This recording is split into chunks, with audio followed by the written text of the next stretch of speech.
Um, Good morning, everyone. It's a real pleasure to welcome you all to Bradford and the Midland Hotel for this year's AIA conference. I'm delighted to see so many people and some familiar faces from last year as well. Lots of council colleagues and fellow enthusiasts of industrial archaeology. The conference is always a highlight in our calendar and a chance to hear new research and projects and to reconnect with one another and share ideas with each other. Before we get underway, I'd like to take a moment to thank the team who have made the conference possible. And for anyone involved in conference or event delivery, you'll know how hard it can be, especially in the weeks running up to conference. They've been essential in making today happen. They take an immense amount of time and lots of organisation and dedication. So on behalf of all of us, I'd like to extend our gratitude to the conference committee, Bill Barksfield, David Perrett, Pen Foreman and John Jones for all their hard work in bringing everything together. So a massive thank you from all of us. If we might give them a round of applause. We've got a fantastic lineup of talks, visits and award celebrations programmed over the next few days, which I hope you find really enjoyable. Be sure to introduce yourselves to our green badge people. It's their first time at conference, so if you can help us to make them feel as welcome as possible, that would be fantastic. Thanks to all of you once again for being here and for supporting the AIA. I'm going to hand over to Ian now, who's got a little bit of information on the day, and then over to David Perrett to introduce our first speaker. Thank you, Zoe. Good morning, everybody. Those of you who don't know me, I'm Ian West. I took over as AIA Secretary from David DeHaan effectively at last year's AGM. So this is my first conference as Secretary. I just want a couple of things. First of all, convey welcome and apologies from our President, Keith Faulkner, who is unable to be with us. He sent me an email this week pointing out that this is not the first industrial archaeology conference in Bradford. With a programme for the British Conference of Industrial Archaeology, September 1971. Was anybody here? Anybody here was there? No? I'm not sure if Keith was. I have the programme. It's obviously got Angus Buchanan, Tom Rolt, George Watkins, quite a list of famous names. Anyway, so that was a... I'll go and sort that in a minute. And I was just going to say one other thing. At the back, on the near the door, I'll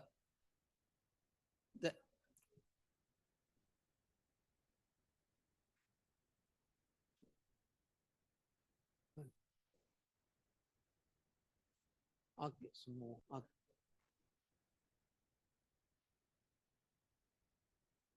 Okay, some more chairs are on their way, everybody. I just wanted to say there's some boxes of books at the back which were donated to us by the family of a former AIA member who has died, Graham Walker from Derbyshire. They are sort of free in return for a donation to AIA funds. Please fill your boots, because I really don't want to fill my boot with books to take home. So help yourself. So and they'll be here until lunchtime tomorrow. Okay, that's me finished. Where is I'll hand over to David, I think is going to introduce the speakers.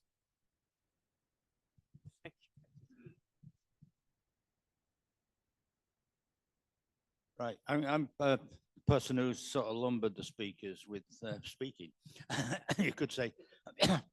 So, and on the basis that I know them all, I'm there to introduce them. But to say, first of all, they're going to speak typically for 50 minutes, and then there's about 10 minutes for changeover and question time and that kind of thing. So the first speaker is John Souter, who, when I asked him to speak, said he could only speak for a very short time because we're going to catch a plane to America. And now he tells me he's not catching a plane to America because his daughter's decided to come to Spain instead of him going to America. But John is well, let's start at the beginning. About 2001, some of you may have been at the conference, Glyas won an award for producing an IA database.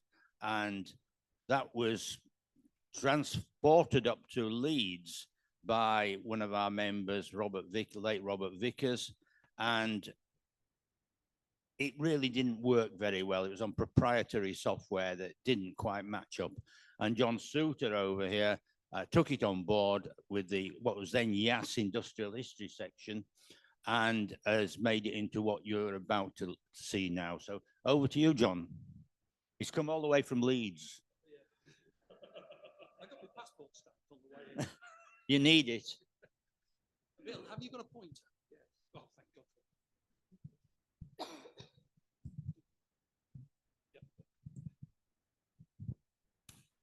God. Hopefully you can all hear me. Have you got yeah, click that pointer. Which one? Up and down arrow. But hang on, we've got to share your presentation first. I have a simple problem. If I stand there and look at the screen, I can't see you. So to see you and the screen, I need to look around here.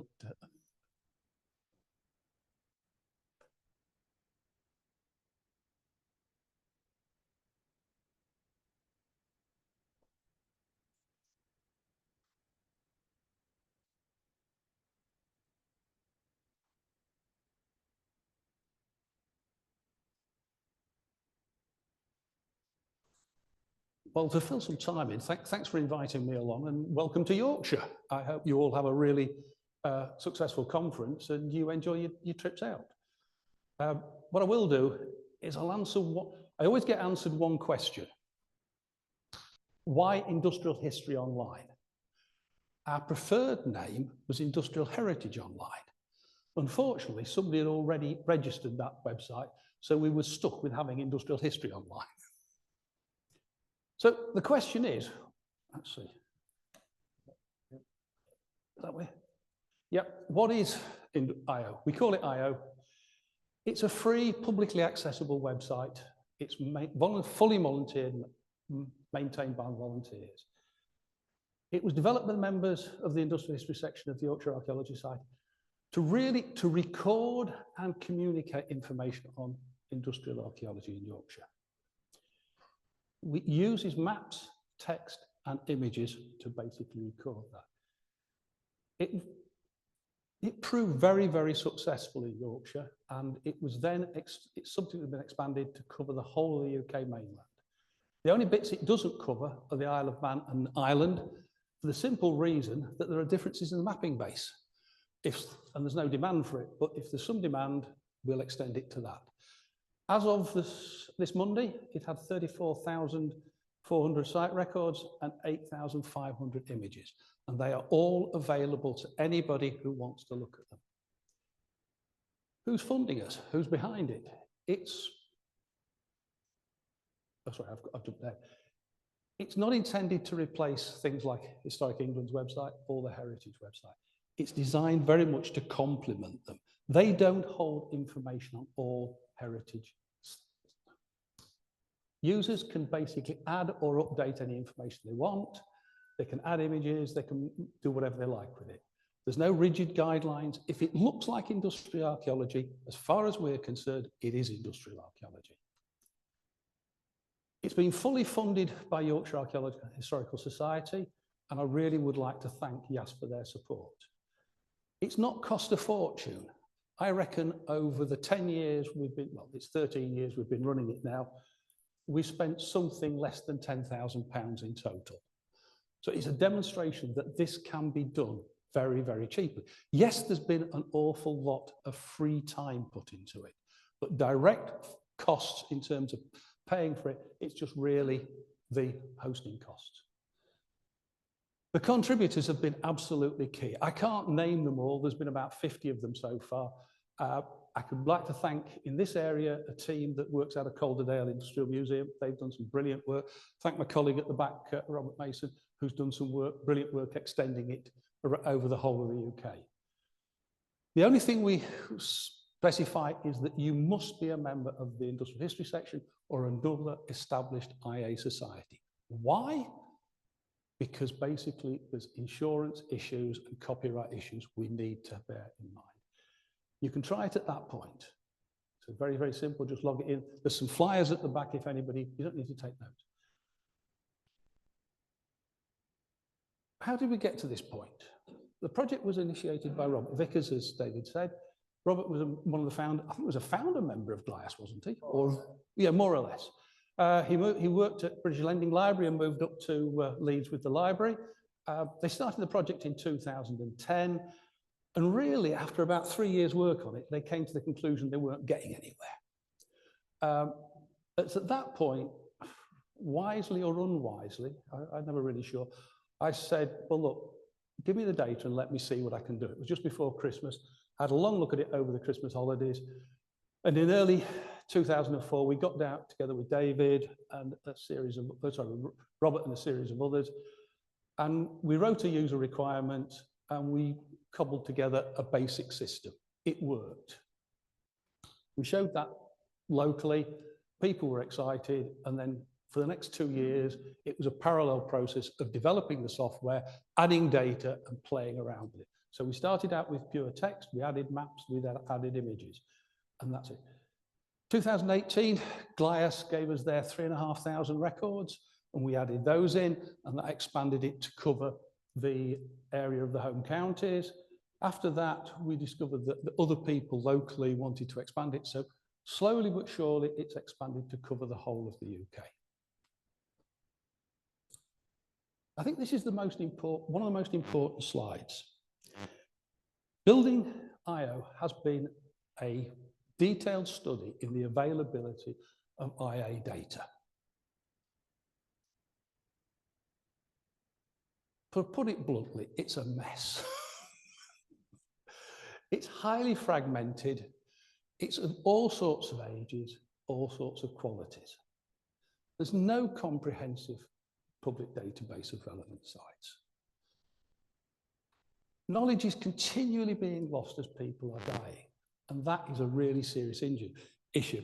I am already aware of two major sets of photographs which have been lost because when somebody's died, their family didn't know what to do with them. They've vanished. Yes, sites have got statutory protection. There's 40,000 sites which have got statutory protection in this country, as you can see there. The problem is only a small proportion of them are AI. And if you've used the Historic England website to try to pull out which ones are which, it's a nightmare. So we started from the point of view of data was our biggest problem. I think we found 10 different sources of data for Yorkshire alone, and they're still coming out of the woodwork.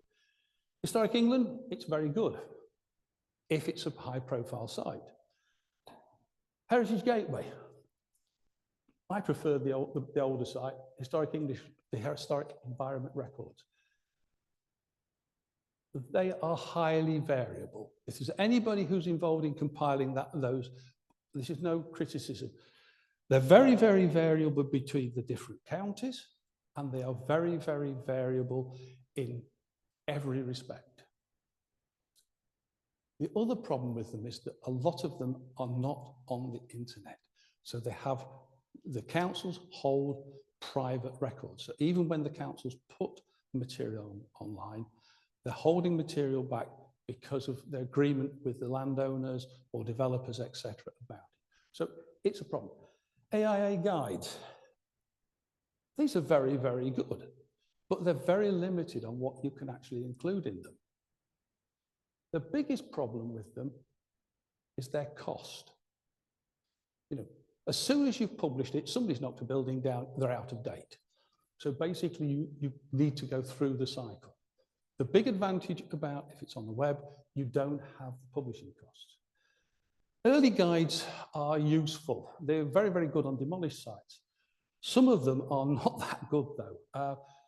At least 10 to 20% of grid references in the early guides were found to be wrong.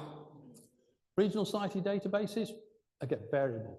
OS, absolutely brilliant. Maps, old travel guides, might be weird. They've got some of them have got some really, really brilliant descriptions of early sites. We're very fortunate. We've got Jeffrey's map of Yorkshire from 1771. This is very, very good on mapping a lot of industrial related sites, particularly water ones. We don't do a lot on railway and railway. We've got quite a few on. I've got a few military sites, but the Defence of Britain project really got there before us. They've got a brilliant website, and so there's no point in duplicating it. So that's where we were in Yorkshire. These were our basic sources. The big problem with Yorkshire is it's big.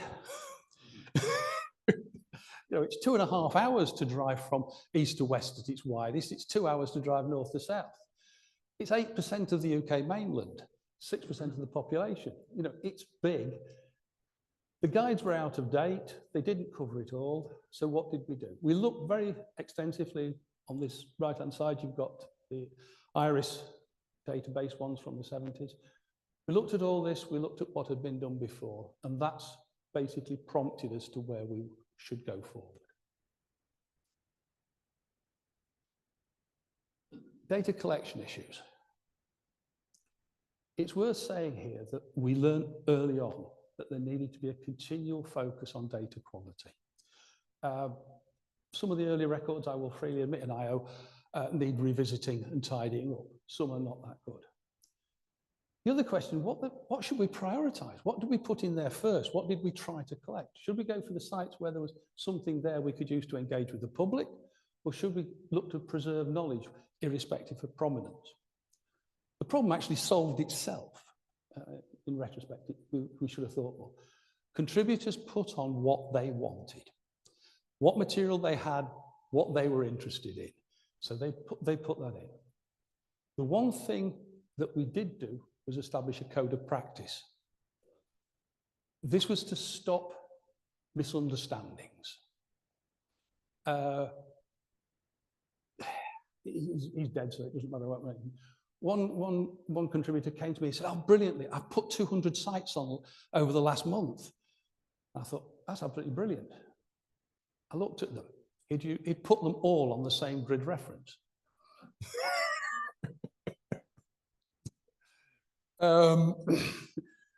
We deleted them. But it is important. The big importance of the contributors code of practice now is for new people.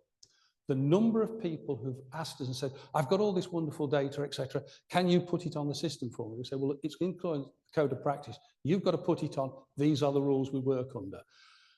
I would say 4 out of 5 of potential contributors have basically declined to put their stuff on there because they view it as having a commercial potential. Moving on. The other critical thing you need to resolve before you start is copyright. We were slow off the mark here. We've got a few scars from this. Get the copyright model right before you start. If you don't, it's going to basically sink you. There are 2 major websites in Yorkshire, I was aware, that were created of images. Both of them didn't get image release forms, didn't get stuff sorted out properly. Both of them suffered objections from people whose images appeared on the photographs, etc., along these lines, or that they belonged to their father who had given them to the society and they'd put them up in good faith. Both of them have now gone. It became legal, they took them down. The other one is that the data should be freely available. So we went for the Creative Commons. It might sound a technical issue, but it's incredibly important. If you're thinking about going down this route, do that. From the point of view of users, we don't collect anything about you. You're in there, you can use it. We have to put GDPR considerations in, but basically, we don't do it. The only thing we do is we track who put the material on the site and who modified it. Yes, people have made mistakes, but that's the important bit. So this was, going back, this was basically the user specification we wrote in 2014. Objective, data presentation, interpretation. Project was not to develop into a software project. and it was to keep the costs at all possibility as low as possible. No proprietary software, so we weren't going to spend a fortune. The data, we went for the MySQL database. This is free. It's the one database which underpins 90% of the websites on the internet. You know, it's going to be around when all of us are long and gone. So in terms of legacy systems, there isn't an issue there. Images are held separately, they're not held within the thing. It's a bit of that's a technical issue for those on computing, but basically it's a much safer way than holding it. Server side, we use a program called PHP. Client side, we use JavaScript. JavaScript does 90% of the data validation as it goes in. HTML, CSS is for visualization. SQL is the search engine, and Google Recaptcha is for security. How much longer that will last? Google is now talking about charging for things like Recaptcha and for analytics. We'll have to see what it is. We originally used Google Mapping, then they introduced charges. It had the potential for being the single most expensive cost. So that had to go, and we now use the free OS mapping base. It's good. I still prefer Google in some senses, but it was going to be expensive. Downside is it doesn't cover Ireland. Ireland is on a different grid. And so basically, we've had to limit it. The mapping software is something we called, it's called Leaflet. It's Ukrainian, and it knocks the spots off anything else. Why the Ukrainians can produce excellent mapping software, I will leave it to you all to see. So, if you log in, what do you see? This is just a very simple, that's the home page, you come in. When you come in, each time you come in, you'll see a different image. The bit at the bottom is a series of buttons. If you like, you can click the furthest one on the left, and then click next one for 8,500 times, and you will see them all. It's actually very good. It worked better when we didn't have quite so many images on, but it gives it a visual appearance. The map shows the location. If you want to search it, if you go over here, there's a whole series of search options. Basically, the top one is just a quick search. So if you put mill in, you'll get a map covered in everything. You go down, you can do a grid reference search, you can do a place search, or you can search the image database. So you can search it in multiple ways. If you are a contributor or a member, you can log in at the top up there. If we look at it now in the context of Bradford, we have an advanced search option. So the top bar on the bottom wasn't shown on the previous one. You can click on that. Second one down is location search. It brings up the box below. If we select West Yorkshire, Bradford, and 10 kilometres, we can see it will give us all of the sites that have been entered within 10 kilometres here. And you get a map like that, 648 sites. The colour coding is important. Go here. It's key up here. If it's a red arrow or a red blob, it's a scheduled ancient monument. Blue is a listed site of any description. Yellow is the sites where there are some remains there, and brown are the sites where it's been demolished. So if we go through that, you can see. What you can do is use these buttons on the bottom to filter it. So if you just want to look at one category, you can select the category. The second tier down is a series of buttons which let you select the time period. So basically it goes from right the way from the Roman period through to modern times in the accepted bands for the early medieval, etc. It might seem strange, but there is a surprising amount of early industry still surviving around here. What you can also do, if you select up a site, this is Bradford Exchange Station. That's where it was. That's the description you'll see there. This description hasn't been looked at in detail, so you're only getting the snippet view. But you do see that there's one image for this site available. And if you walk a short distance from here, you will see the remains of the old Exchange Station, which is that piece of wall. So that is what the public sees. But you can do other things with it. If you know that you have the sites cover a specific area, you can basically define them as an area within the database. So this is Little Germany, which is just over that way. You're going to have a walk around there. So basically that's the area that Little Germany covers, and that is the description within the database of Little Germany. Equally, and I don't like this, you can define something as a line. So this is the route of Bradford Canal, from Canal Road just here that makes its way out. So you can play around with it. You're not just limited to putting in sites. You can define stuff as an area or basically covering a line along those lines. So where have we got to? As expected, we've got the most sites in Yorkshire, which is 5,000 some odd. If we add what you might call the northern area together, we've got about 8,000 sites there. The next area with the largest London area is London, and the immediate area around there, which is about 6,500 sites. We're still a bit light in the West Midlands, Wales, etc. But it's a very, very major step forward. Again, we've got nearly 4,000 images in Yorkshire and the surrounding areas. So it's dominated by that, but that's just a historic thing. If you like to see it in a picture, that's the picture.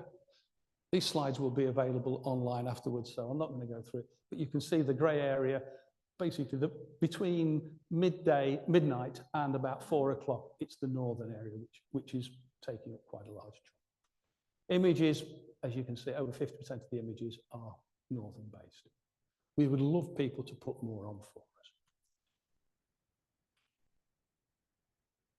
So the basic process is that anyone can search and view the site records and images. Contributors can add sites and update records. They can only comment on sites put by others. Why? Because we had fights at the beginning, because somebody would put something up, somebody would disagree with it, change the record. So human nature, there was a bit of bickering. To resolve that problem, we introduced a category of moderators. These are people who were more experienced in its use and who, I hate to use the word trusted, but basically we knew could resolve issues. They can basically go in there and tidy stuff up. Nothing can be deleted out of the database either, because as you can imagine, when we had a delete function there, what actually happened? Most importantly, from a contributor's point of view, you retain the copyright. So you can do whatever you like with it. It's not our copyright, it's your copyright. And so you can download it. What we did have to do is establish minimum data entry standards. This was very, very important, but we had to keep it simple here. I'm not going to talk about the slide, I'm going to talk about some of the problems. I'm fortunate in that my eldest daughter works for one of the very largest airlines in this country as a systems analyst. Before that, she's worked as systems analyst all over the place, and her role has been developing a lot of the front-end systems which are used in call centers. When I showed her Iris and I showed her the database, she just shook her head. She said, you couldn't put a database of that type up in a call center. They just couldn't cope with it. She said, what you're asking here for is an expert. We haven't quite found that, because what we've done is we simplified it. We created a limited number of mandatory fields that had to be put in to create the record. After that, we put in a load of optional fields. And basically what we're finding is that most people now create the record under the mandatory stuff and then use the optional fields over time to build it up. Also, we're automating a lot more of the process. The images were something we had to work on long and hard. The issue there was copyright. People do not understand the importance of image copyright.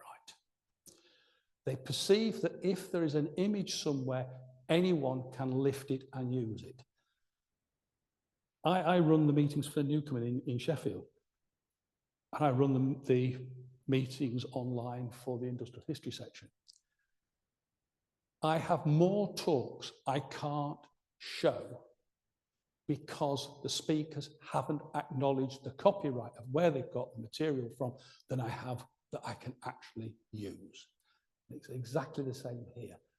Copyright was the one thing we spent more time on sorting out copyright of images than anything else. And it is the one thing, if I had to say what gives me nightmares, it's somebody complaining about copyright. I'm going to go through the next slides very quickly. That's what a data entry form looks like. If you filled in an online form, you can fill this in. It's very simple. I'm going to skip on now the time. The one thing here is this is how you add images. Before you can do anything, you have to create an electronic copyright declaration. That cannot be changed because basically at the end of the day, Yassi's backing us and this is being covered on Yassi's insurance. If you're a little tiny society with no assets, nothing at all, in legal terms, you're a man of straw, it doesn't matter. If, however, you're a major society which has assets, you are worth going after. So you've got to bear that in mind. So it would apply to any society that takes this on. I'll skip on again. And what I move on now to is looking how we use it and how we've used it in Yorkshire, which I think might be more interesting. See, I'm not going to read that side, but you can basically search the website in multiple different ways. We might basically trim that down a bit. In some senses, the search procedures have evolved as we've got more data in. So if we home down in on Yorkshire, we've got the 4 Yorkshire counties. I still think of them as 3. East Yorkshire is the second largest county, but it's the one we've got the least data in. North Yorkshire has got an awful lot of data, and I'll talk about that later. South Yorkshire, our problem in South Yorkshire is that we want people to basically put it in. The South Yorkshire group they're really nice people. I get on extremely well with them, but there's nobody particularly active down there any longer in this area. West Yorkshire is where we are. We'll get to that at the end. So, what do we got in East Yorkshire? East Yorkshire, it's agricultural. 90% of the industry we've found so far in East Yorkshire is related to processing agricultural product. Most of the sites shown on there are windmills. In Hull, you've got quite an interesting concentration of sites relating to oil seed processing. It was a very, very large oil seed processing centre. That led to the first generation chemical industry, which was based on fermentation, which in turn led to BP Saltend. And it's now a very, very much a major centre for the production of, I think more hydrogen is generated in Hull than anywhere else in the country. Talking to the East Yorkshire Archaeological Society, there's nobody active in that area collecting industrial archaeology data that they're aware of or anything along these lines. 2 strange ones. Near Driffield, there was a very, very large carpet factory, and you had school uniforms being made in Pocklington for a long time. On the coast, you've got what was Kappa Pass, which was the largest lead smelter in Europe, and you had Brough, which was is still British Aerospace. One thing you see in it is that there's some big gaps, and those big gaps correspond to really areas of the high wolds where there wasn't, where basically there wasn't, it's still today, it's got a population density lower than Scotland, or down onto the wetlands between Hull and York, which really are still not populated. I've skipped on to. We have 2,500 sites in North Yorkshire. That's showing 1,000 of them. North Yorkshire is a fascinating area in terms of industrial archaeology. It has, up until the 1850s, 1900, there was a lot of extractive industries there. much of this has survived. So North York Moors, you've got alum, you've got iron. Yorkshire Dales, you had lead and a bit of zinc. Middleton Tyas, which is up near Darlington, you had copper mining. One of the richest copper mines for about 20 years was in Middleton Tyas. 1850, it was producing enough copper and was rich enough to put a Newcomen engine in. Engine house still partially survives there. So very, very unusual. Right the way across, when I say iron, what I actually didn't say was that the iron, we have evidence now, goes back pre-Doomsday. Iron has been worked there. So the myth that Middlesbrough was created when they found iron in 1850, it was a bit like finding America. We all knew it was there. You've got flax all the way down on the Brown Tea side, flax in Nidderdale. You've got basically food processing everywhere. One thing that's come out recently is on brickworks. We're finding a lot more small brickworks than we expected, and we're finding these a lot further up the dales than we expected. Now, they all seem to date from a period pre-1850. By the second generation OS maps, most of them have gone. And these seem to be very, very closely related to the great rebuilding that took place in the agricultural communities in the 1820s and 1830s, which suggests that agriculture at that time was very profitable. A few minor ones, a lot of fruit production on the southern edge of the North York Moors to feed the jam industry in Leeds. And I could go on for a day with that. If we look at a site, this is a typical site. This is what was Warwick Anchor Brewery. We're very fortunate that in the 1970s, 74, Jane Hatcher, who's an architectural historian, got some grant funding to take photographs of industrial buildings. And Jane deposited that collection of photographs with YAS in 2015. We managed to get our hands on a Huddersfield student, and we put a lot of that information on. These photographs, there's 1,500 of them. They're invaluable for showing the site, but it shows that you can basically put in there a fairly extensive photographic collection. It's now housing. It's not a brewery any longer, but it has survived. A lot of sites haven't. South Yorkshire, I would love to do a lot more work here. There's a misconception that South Yorkshire was iron and steel and that the West Riding was textiles. This is wrong. Textiles were important in South Yorkshire. So Barnsley had a very, very significant flax industry.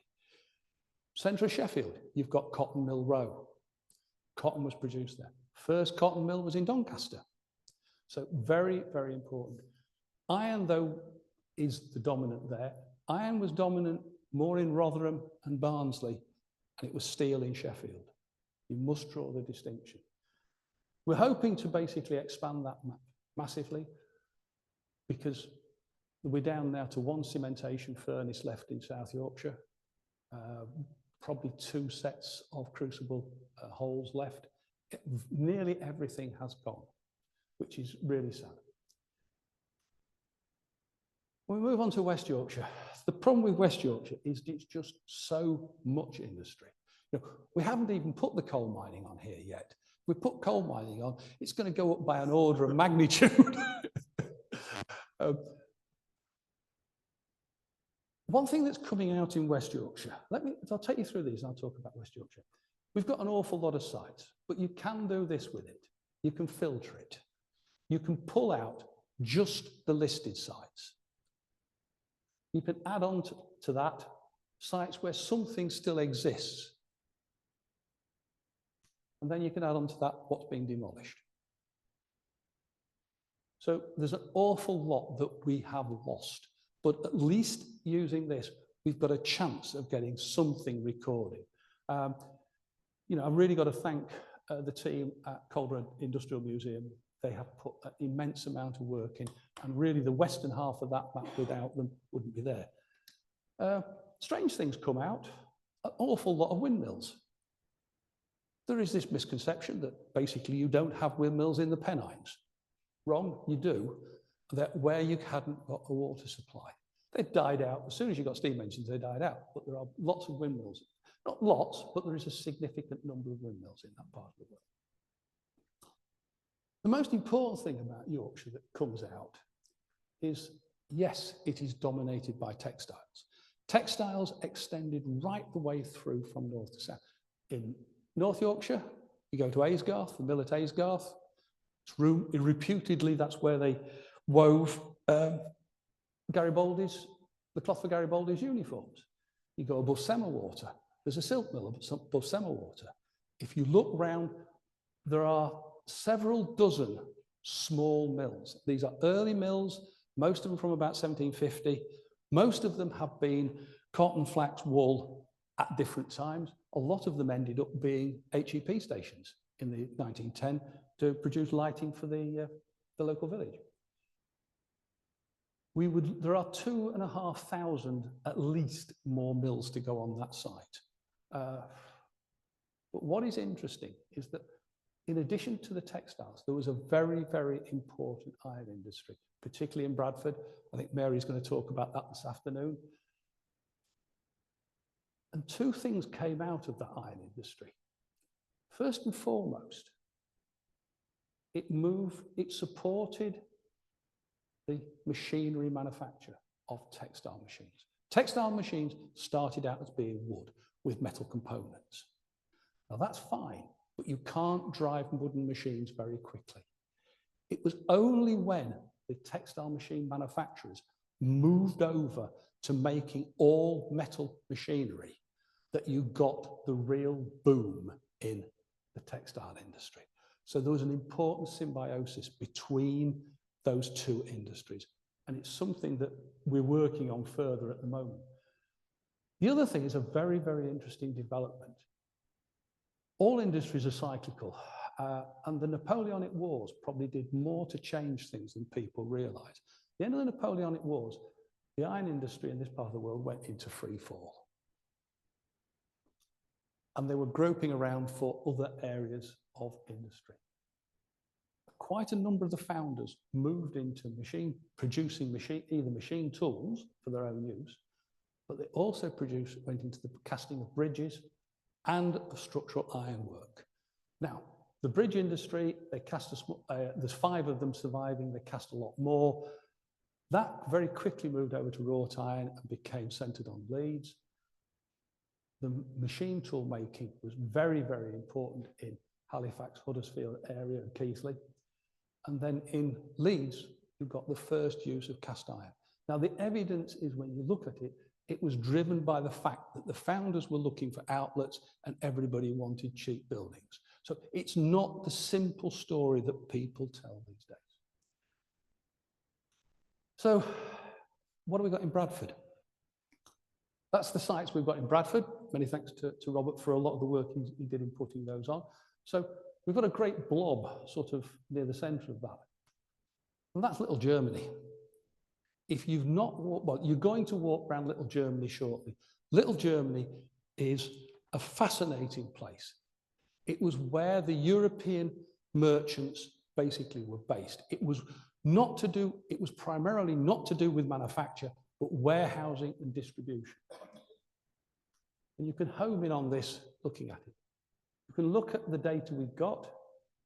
There are just a small selection of the sites which are in there. And so basically, you've got the site details, its location, short 250 words of description, and then you've got a photo. But what you can do then is look at those photos in detail. And from a point of view, the stonework of these buildings is incredible. So where are we? Where are we going next with this? I'm going for time, about right. 10 minutes. I thought I timed it just about spot on. Okay, the new release of the software is coming out. I was going to try to get it out for the conference, but It's still in beta testing. It's mainly a technical upgrade, includes additional security. The problem with any website, it's a continual warfare. It's warfare with the hackers all the time. We now have got enough data in there to start thinking very, very seriously about how we can use this data to communicate with industrial archaeology, with people better. The current thinking is that we're going to split the website in effect into two packages. What we have at the moment will remain, and it will become a data entry and management module. So basically, if you're a skilled user, that's what you'll use. But what we'll do is we'll reactivate the mobile app. We built a mobile app pre-COVID, and we trialed it. And it worked brilliantly. Unfortunately, we didn't have enough data in there. Nearly everywhere you look for it, you got a blank map. So from the point of view of actually the public, it wasn't a right lot of use. So if we review what we've done, it's far exceeded anything we originally thought. We thought if we got 5,000 sites on it, we'd go out and have an enormous celebration. Robert died in 2018. He saw the site a success, and it was a real major. He was really, really proud of this. He would be absolutely astounded by the position we're in now. I really do mean that. It's also demonstrated that you don't need to spend an awful lot of money on it. I say our total expenditure has been less than £10,000 in 10 years. Okay, you don't count that. The one thing I've discovered, though, this year, I started using AI seriously about 9 months ago. Don't view AI, the emphasis on AI is artificial. Ignore the intelligence bit. If you ask it to write an essay about industrial archaeology, it produces something which a bright A-level student, a reasonable graduate would produce.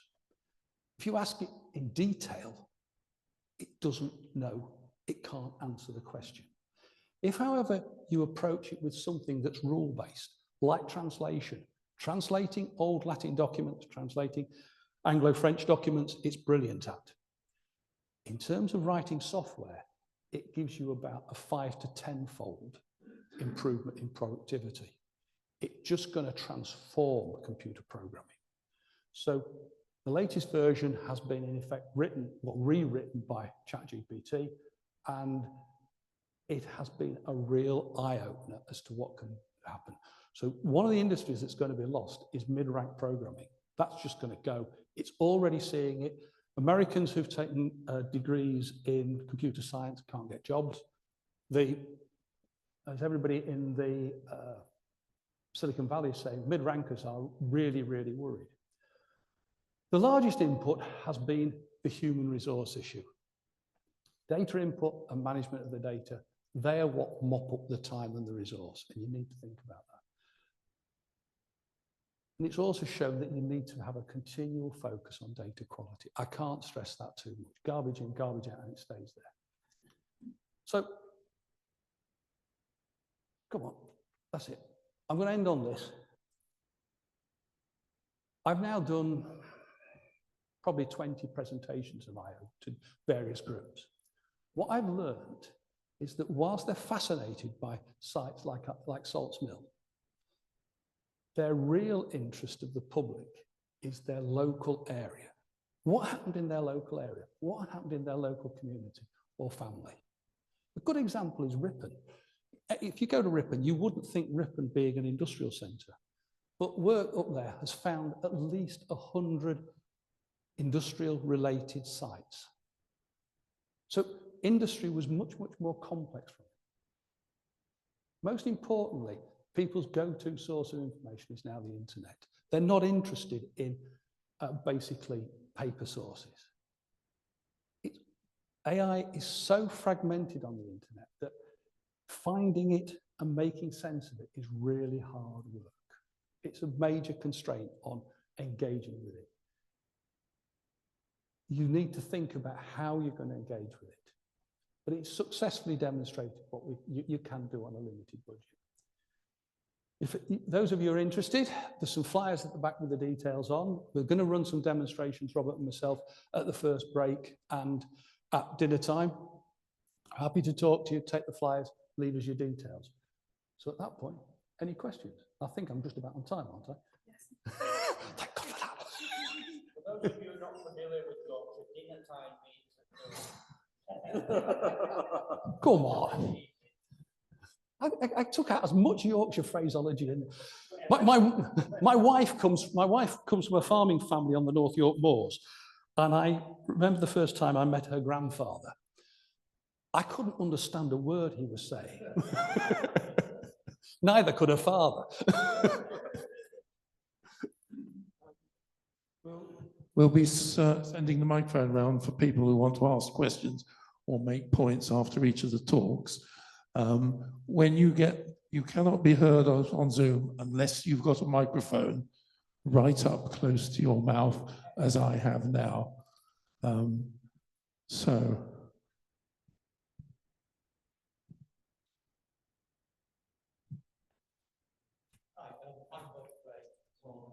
Switch it on.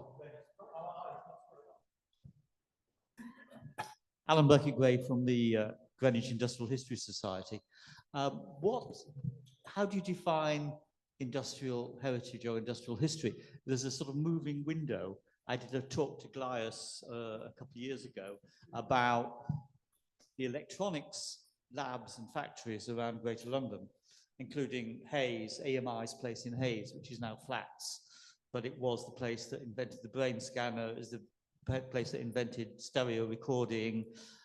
These things were cutting edge technology, so it's a horrible cliche, in the 1930s and the 1940s and 50s and 60s. And now they're heritage and there's no trace of them. Are you recording things, or are you looking to record things that are at the leading edge now, but in 20 years' time will be gone and it will be useful to have the records? The answer is we're trying to get as much data right across things. We'll put in as much data as we can right across the thing. So yes, we have some data referring to sites which I wouldn't say they're active now, but have ceased to be active in the very recent past.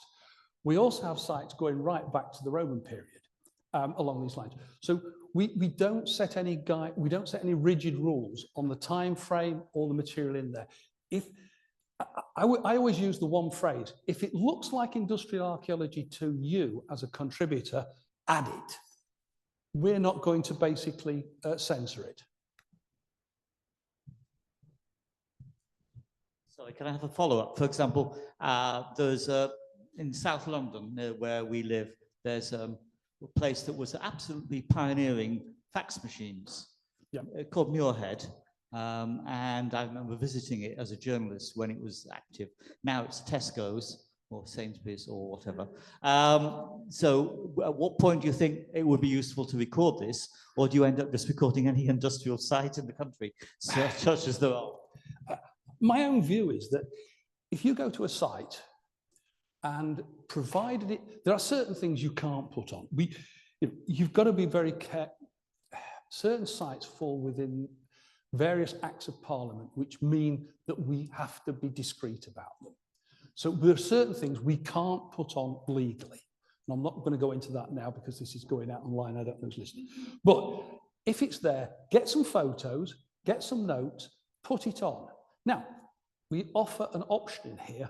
The software lets you flag up a record as being private. Now, that means that the members can see it, but the public can't. So yes, put it in, put it on as private. We can all see it. Then when it becomes truly industrial and the firms stop using it, just change it from private to public and everybody can see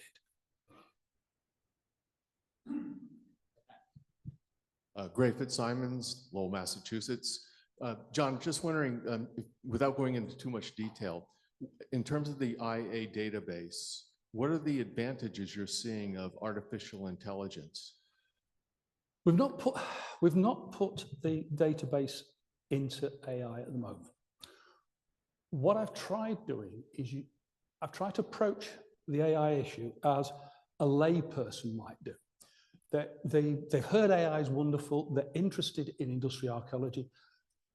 if they ask questions of AI of industrial archaeology, what comes back?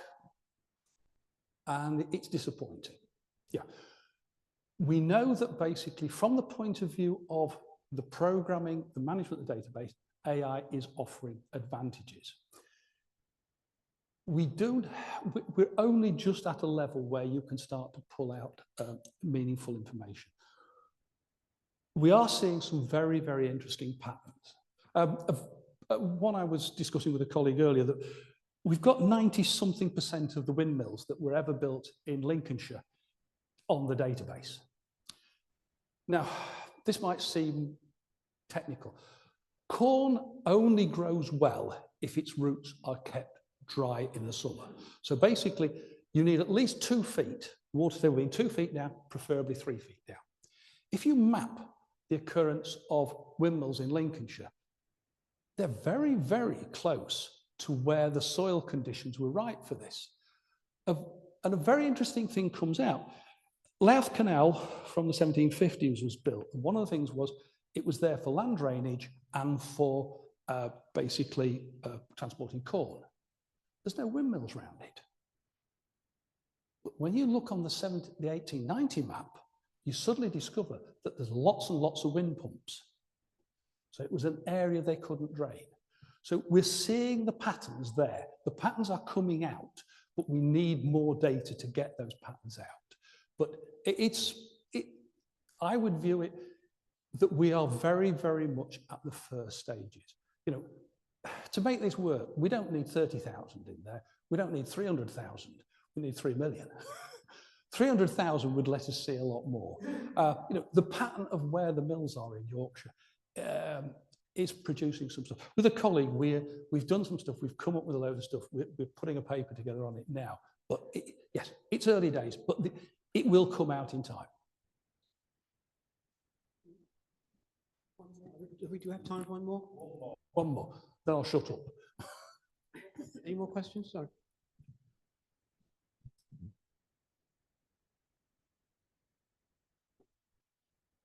No more questions?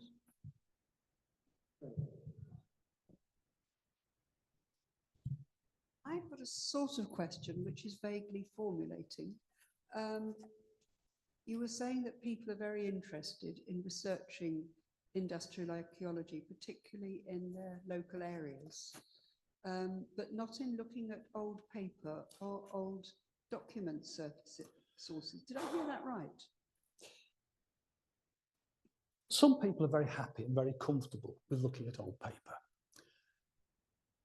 One of the problems with old paper is that places like archives and some libraries can be a little bit, I'm going to have to put my words incredibly carefully here, can seem slightly off-putting. And so people, also they don't know how to do it. It's a cultural thing. Once they get past that, yes, there is a small proportion, but they are very, very much interested about what was happening at a very, very local level. If there's anybody from Keighley here, I apologise. Have I caught that? No. I gave a presentation this to Keighley. I was a bit pushed for time, and I pulled up some site records of Bingley 5 rise locks. If anybody knows the geography, we're not 5 miles apart at this point.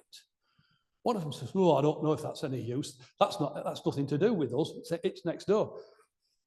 You know, what I'm saying is that people are interested in what happened in their town, their village, their very, very local community. We don't have that data. It probably doesn't exist, but that granular data is what they're interested in. AIA isn't going to solve the problems, but it will help us get towards those solutions.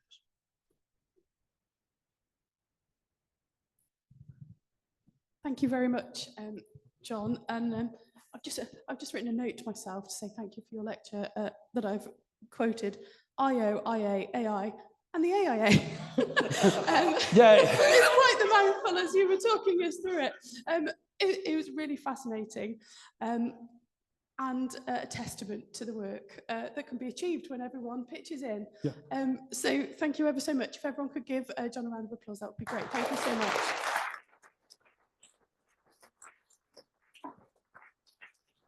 Thank you all, and I'm sorry if it got a bit technical on occasion.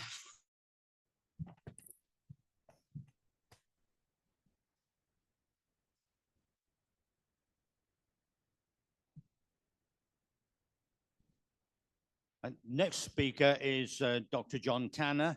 I first met John many years ago when mooching around in Elsica Colliery Yard, and this guy came up and said, "What you doing here?"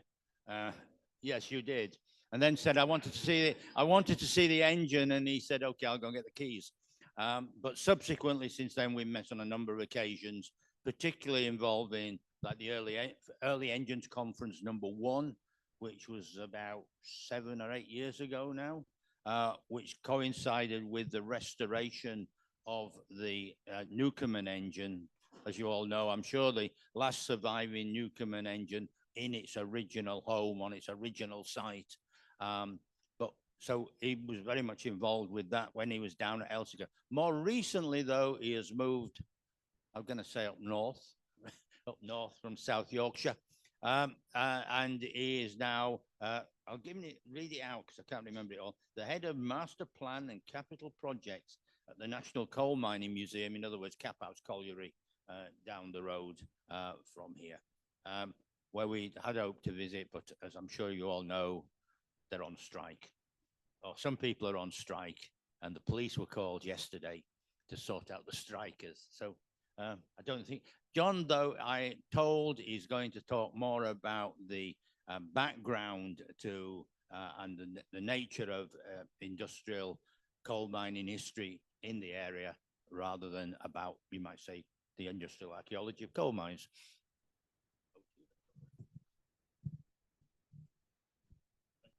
Is that okay? The microphone's working all right? Yeah. Great, thank you. I'm not originally from Yorkshire. Prizes later on if anybody can guess where I'm from originally, because Max has become slightly neutralised over time, but I hope you'll understand me. My main habit tends to be talking far too fast. So if you all start going slow down, then I will do. Please feel free. So yeah, thank you for the introduction, David. My name is John Tanner. I work at the National Coal Mining Museum, where my slightly unusual title, as David said, is Head of Master Plan and Capital Programme, which is a slightly roundabout way of saying is that my focus is looking at the long-term development of the site and what we can do with it.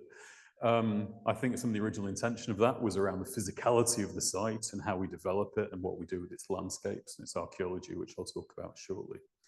But also what that has led into, really, and forms a major part of what my job is a much wider question, which is in part of what is the National Coal Mining Museum for England? What is the history and story of coal mining?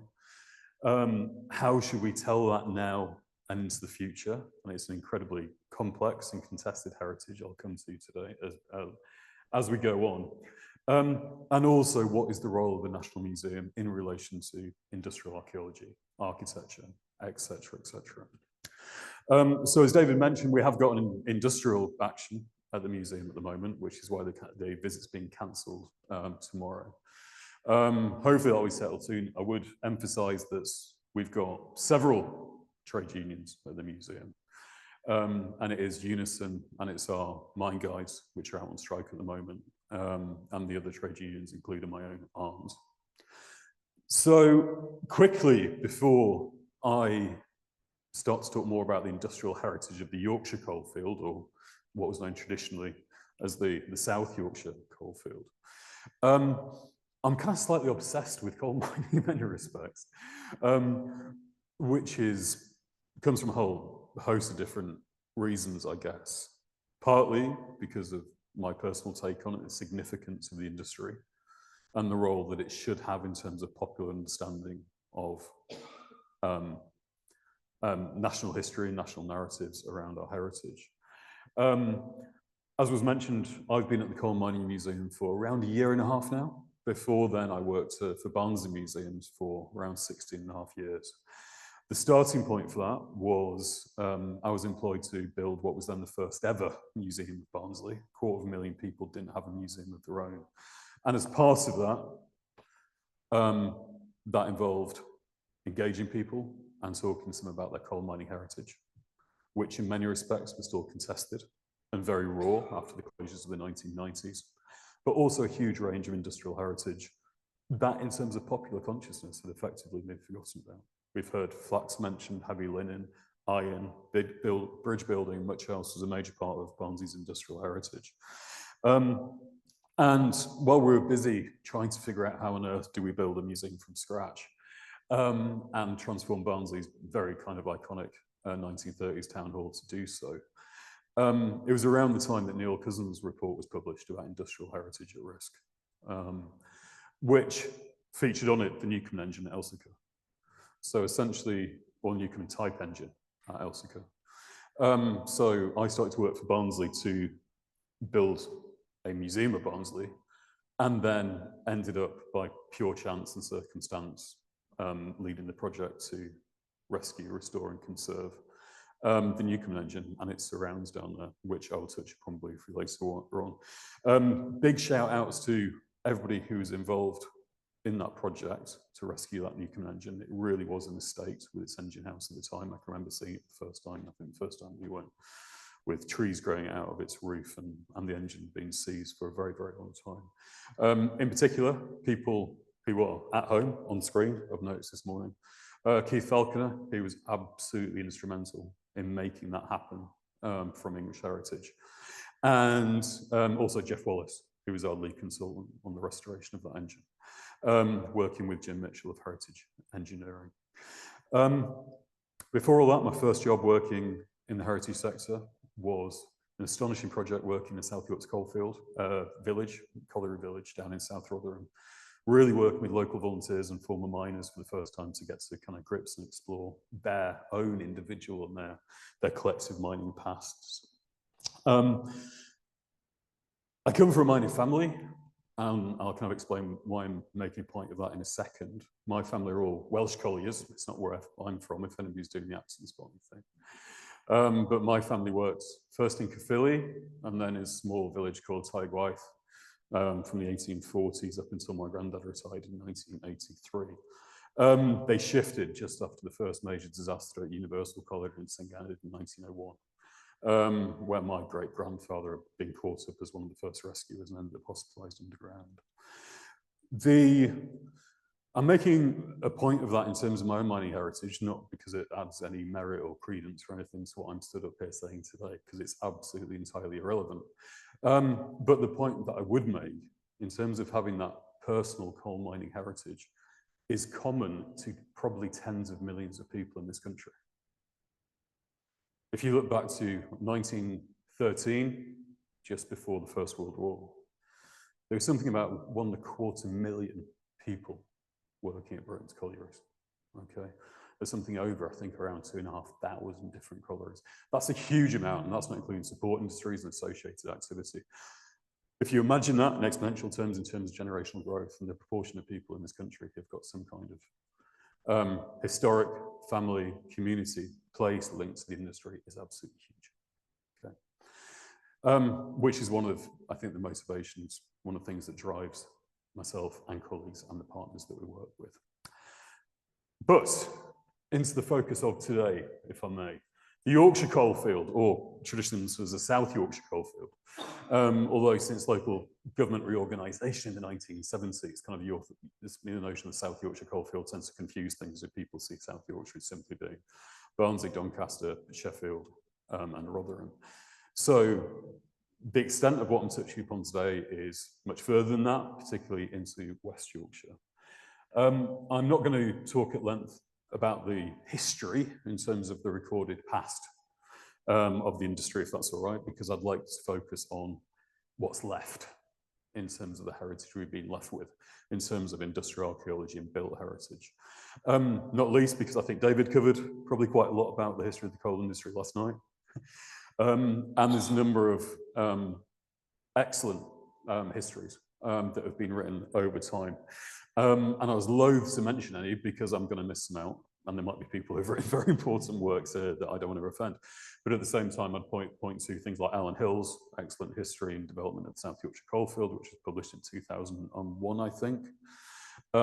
Steve Grudgeon's work in terms of photographic capture of the state of the built heritage, in particular of the Yorkshire coalfield and South Yorkshire.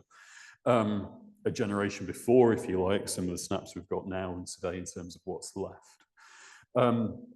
Also points to the work of Brian Elliott in particular, who's a very good friend, a Barnsley author, who's been in doing work on the national and Yorkshire coal history since the 1970s, and indeed recording miners since that time. There's also a huge encyclopedic reference book by another friend called Eddie Downs of Yorkshire Collieries, which is superb. And it's also almost impossible to get hold of, and it goes in excess of 100, 150 quid now when it comes on sale. So in terms of, very quickly, not meaning to recap any of those, I'm very aware in terms of the people in the room, is that the overarching kind of history of the coal industry you'll be very, very familiar with. In terms of kind of some particularities, if you like, as was mentioned, and John and I were talking about it this morning, it's likely that coal mining, to some degree, particularly where we've got very shallow seams and outcrops to the west of the coalfield, was happening long before Doomsday. We've certainly got robust mentions of coal mining starting to emerge in the 1100s and the 1200s. At that time, religious institutions, priories, monasteries, etc., were very, very important. In West Yorkshire, we've got places like Priory near Barnsley as well. And then we start to pick up really very, very robust references to coal mining linked to landowners and nobility. One of the striking examples of which was 1367, which was the Fitzwilliams of South Yorkshire. And their very, very close interest, and it will come up again later in the talk, with coal mining was stretched all the way forward to the 1st of January 1947, which was vesting day in the nationalisation of the industry. So it goes back a very long time. It starts to be transformed, entwined history in many respects, with the iron industry, particularly from the 1600s on, which is something that certainly we need to explore much more as a museum. And then the 1700s, you have several key breakthroughs in terms of obviously increasing demand for coal. A big one for the Yorkshire coalfield was the cutting of canals from the 1740s onwards, which would transform industry demand and the potential markets that was available for that coal from the Yorkshire coalfield. And then as industrial activity picks up, we have massive explosion expansion of the coalfield, which gradually increases further east as the Barnsley seam, which dips from west to east, is further more and more exploited. That picture at the top left is from the Northern Mine Research Society website, which, as with AIA, which we've been talking about this morning, is an absolutely superb resource. And that's an explorable map. That's on the NMRS website. Apologies, I sat down to send this presentation to Bill last night, and it was 105 megabytes. So I was desperately about 8:30, having promised it later on in the day, trying to reduce things, and some of the images have ended up pixelated, so I do apologise. So in the course of 1800s, we have massive eastwards exploitation of deeper seams, particularly around Barnsley. That's one of those many Barnsley villages, those coal mining villages, which are sometimes said, including by those trying to make political gain out of it, these timeless villages that never change for centuries and thousands of years. Obviously, before the mid-19th century, many of those villages were simply farmhouses or very small hamlet. And then they were transformed through migration from all across the UK to become what they had become. We have peak production reached in the kind of the early 20th century. We have nationalisation in 1947. And then you start to get closures and consolidations of the collieries. We then have an entire different breed of pits that emerges in the mid-late 20th century, particularly Selby complex to the northeast, including Kellingley, which I think you might have spoken about last night. And Kellingley was the last deep coal mine to stop operating. That stopped operating in December 2015. If anybody's not seen it before, there's a fantastic documentary, which is on BBC iPlayer, which is the final days of Kellingley Colliery, including talking to the miners there, what closure meant, etc., including many now colleagues at the National Coal Mining Museum. So, as I mentioned, the focus for me today really is to talk about what's left of this industry. And if I may, I'll talk about some industrial sites, I'll talk about some collieries and associated buildings, and extend that slightly and also talk about some of the wider social built heritage associated with the industry. The vast majority of it, particularly in terms of the colliery sites, has gone. Chatting to somebody a few weeks back about doing this talk, and it was kind of like, is there anything left to talk about? Such is what the level of decimation and demolition, particularly of the colliery sites, that happened after the mass closures of 1980s and 1990s. So it's certainly an interesting one in terms of understanding the motivations or musing about the motivations of kind of those in positions of power and influence in the 80s and 90s about why it was done. But certainly for the vast majority of colliery sites in this coalfield as elsewhere, they were knocked down without trace. Literally every single last bit of them. And in some cases, within just a few months, all you'd have would be a small shaft market that would be left. Which has got lots of implications. We haven't got time to go into today in terms of community memory and how people understood their local heritage, linking to what John was saying in terms of people wanting to know what was immediate and relevant to them. But certainly, as is the example of Woolly Colliery, I think that's the coal washing facility that's being demolished there. These were scenes that have been played out across the Yorkshire coalfield. So you've got the colliery dominating the skyline at the top left. You've then got another scene which is very typical, and I've got so many photographs like this from all across the Yorkshire coalfield of local communities stood around watching chimneys getting demolished, watching buildings getting demolished. And obviously for many of them, these were buildings that had employed, not just dominated physically the skylines, but had employed their fathers, their grandfathers, their great-great-grandfathers and everything else. As to what those people were thinking, it's a complex question. And it's something that we're trying to explore at the moment. No, for a lot of them and lots of people that I've spoken to, there was great sadness and there was disappointment and there was anger. But for others, it was a very different sentiment. And as I'll come to at the end of the talk, the coal industry and attitudes towards it are very complex. It gets caught into positives and negatives, and lots of people have very strong emotions either way about it. And then, as with very many of the colliery sites, they were then transformed. So Woolly Colliery is now housing, but you've also got retail parks, you've got a whole host of uses of these former colliery sites. Some with markers and memories of what used to be, and some without. There are some colliery sites that are still just sat there empty, closed off, kind of private wastelands. And one of the things I would say was it took a while for a lot of these sites to be remediated and kind of turned into the country parks and things like that that you see today. One thing I would emphasize is that I'm not trying to, this isn't meant to be a comprehensive survey by any means of the coal mining associated heritage and archaeology of coal mining in Yorkshire or the South Yorkshire coalfield. What I am trying to do is just kind of pick out some exemplars or some sites that have got interesting stories to tell or that are good to visit. But I'm very aware that there's going to be other sites that people might be sat here going, I can't believe you've not mentioned this one and this one. I'll just apologise in advance for that. And there's also a host of sites, including, for example, a pony gin site in Kirklees, which I'd already sent the presentation to Bill last night, and then it was like, oh, I've forgotten to mention it. So I'm not trying to be comprehensive, but I'll pick out a few examples. We haven't got hardly any collieries left, and we've got very few headgear left, based on considering how ubiquitous these were. They were all over. They dominated skylines, they dominated people's lives. The four that I've picked out there are Barnsley Main, to the northeast on the site of the Barnsley Oaks Colliery. We had that listed in 2013 because it originally had no protection whatsoever, which was astonishing, apart from the goodwill of the local authority, which was astonishing to be in that position. I think it was 2013, 2014, we got it listed.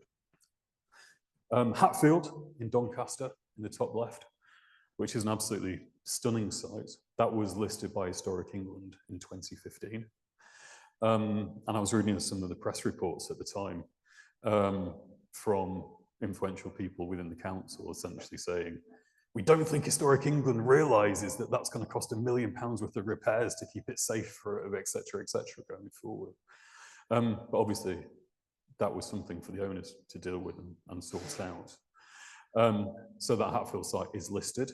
These development proposals are developed for it. I'm not quite sure what process things are, but glad to say, from what I understand, not least because of the listed status, is that the conservation and the restoration of its headstocks is an accepted part of those development proposals now for the wider site. We've got Cap House in the bottom left that I'll come back to shortly, which is the home to the National Coal Mining Museum. And another site in the bottom right, which is one of my favourites. It's Hemmingfield Colliery, which was Elsker Low Colliery that was sunk originally in the 1840s. So that's been in community ownership for about the last 10, 15 years now. And it's well worth having a look at Friends of Hemmingfield Colliery online because it's a superb site. They're doing lots of stuff with it. And it really is an extraordinary small colliery site in terms of what survived. So there's another couple of pictures of Hemmingfield at the bottom. Hemmingfield and Barnsley Main at the top is really an extraordinary example of what community groups can do, both in terms of raising awareness and protecting the heritage. Members of the community, including some of the people you can see there, also Steve Grudgeons is closely involved, have done an absolutely extraordinary job in terms of at Hemmingfield Colliery. And as part of the work we did at Elsica, we also got it protected, designated and scheduled as well to be protected. But in terms of engagement, the community understanding of it has been absolutely transformed. Similarly, the Barnsley Main site has now been, is owned by Barnsley Council as a green space. As I mentioned before, it's been listed. But the people who really make that site fly and really make it mean something to the local community is the Barnsley Main Heritage Group, who are entirely volunteers.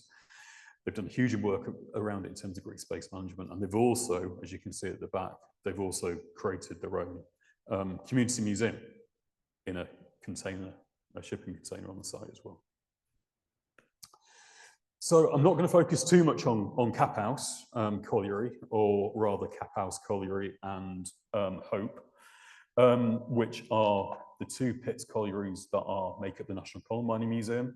You can see on the overhead Cap House is to the east, on the top left, counterintuitively there, and Hope Pit down here. It's an extraordinary place to work. The built heritage of the collieries is astonishing. Cap House Colliery's first work from the 1790s, whereby Hope was sunk in the 1820s. We have got wider mining landscape and wider workings around the site, thought to go back to medieval times as well, which we're exploring much more about. Cap House is only small in many respects. It's a kind of nice example of a 19th century colliery, but as you can see there, it's also got all the add-ons of the community. It was developed over time. It didn't close in terms of 1985. So in some respects, we've also got the typicality of a 20th century colliery in terms of its infrastructure, its facilities, and the technology which was being used at the pit. Although you can see there in the bottom left, we've also got a stunning pre-1911, which is when they were banned wooden headgear as well at Cap House. And I will turn to the underground later on, if I may. Taking the collieries as a whole, it's a very important survivor.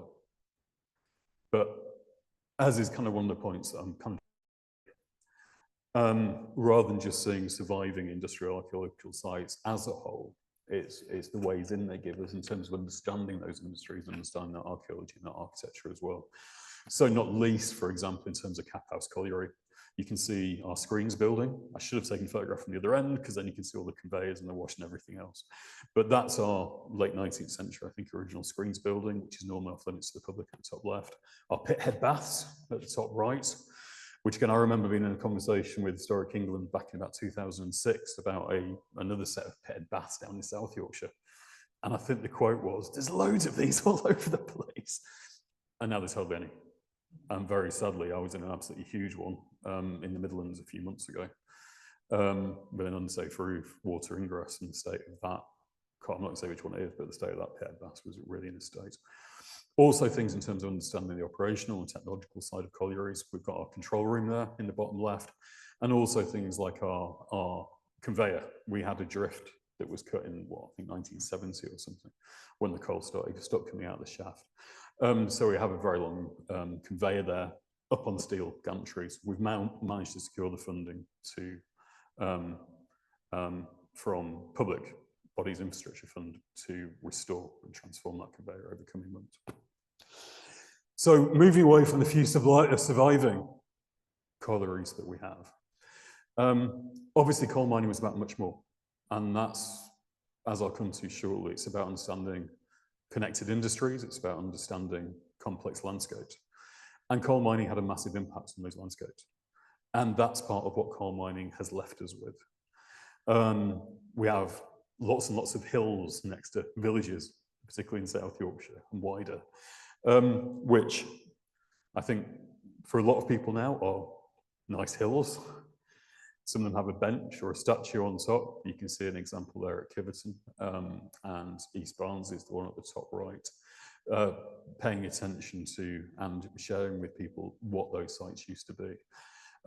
We had a long discussion about that picture at the bottom right, which is Hoyle Mill in Barnsley, partly because two colleagues said, you can't use that, it's blatantly been edited, it's been morphed or whatever.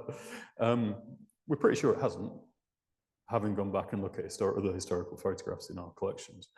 But those spoil tips, spoil heaps, or muck stacks, as we tend to call them in South Yorkshire, really were astonishing marks on the landscape. They came, a lot of work was done to them, and they were shortened, particularly after the Aberfan disaster of 1966. But it was still a striking part of the coal landscape or the pitscapes of South Yorkshire. And again, similar to what I was saying before, most of them have now been remediated with nice paths and sculptures and interpretation panels, but that took a long time to do. In many cases, it was 15, 20, 25 years after the closure of these pits that started to happen. So these two images, sorry, it's done something weird and zigzaggy when I was formatting it. This probably backs up to a degree. This probably backs up what John was saying in terms of the AIA website and the addition potentially of coal workings and other buildings to it. This is from the Coal Authority, or rather the Mining Remediation Authority's website and interface, which is fascinating to have a browse of. But you can see at the top, you've got a big sweep of mine entries and mine workings just south of us from Bradford and going east. And then another one for the south, so that's North Sheffield, Rotherham. So there's a few other bits and pieces caught up in there in terms of, I think, some Gallister mines on there, there's some limestone workings. And also, obviously, collieries had to have two means of egress, and they're shown separately. They used to have separate shafts and stuff. But that gives you an idea of the sheer scale in terms of mine entries and mine workings that existed in the Yorkshire coalfield, or these two parts of the Yorkshire coalfield, by way of example. The one to the south, where we've got real dense mine entries shown, that's a lot misleading. They're not all separate collieries, but what they are is very early remnants of coal mining, which are absolutely extraordinary. And the vast majority of people, I'd probably suggest absolutely everybody almost, is popular anyway, is oblivious to their existence, not least because I was for a very long time. Those three examples, the one at the top left is Hood Hill in Rotherham, and is thought to be associated with very early workings associated with Fitzwilliam dynasty of Wentworth Woodhouse and before then Tankersley.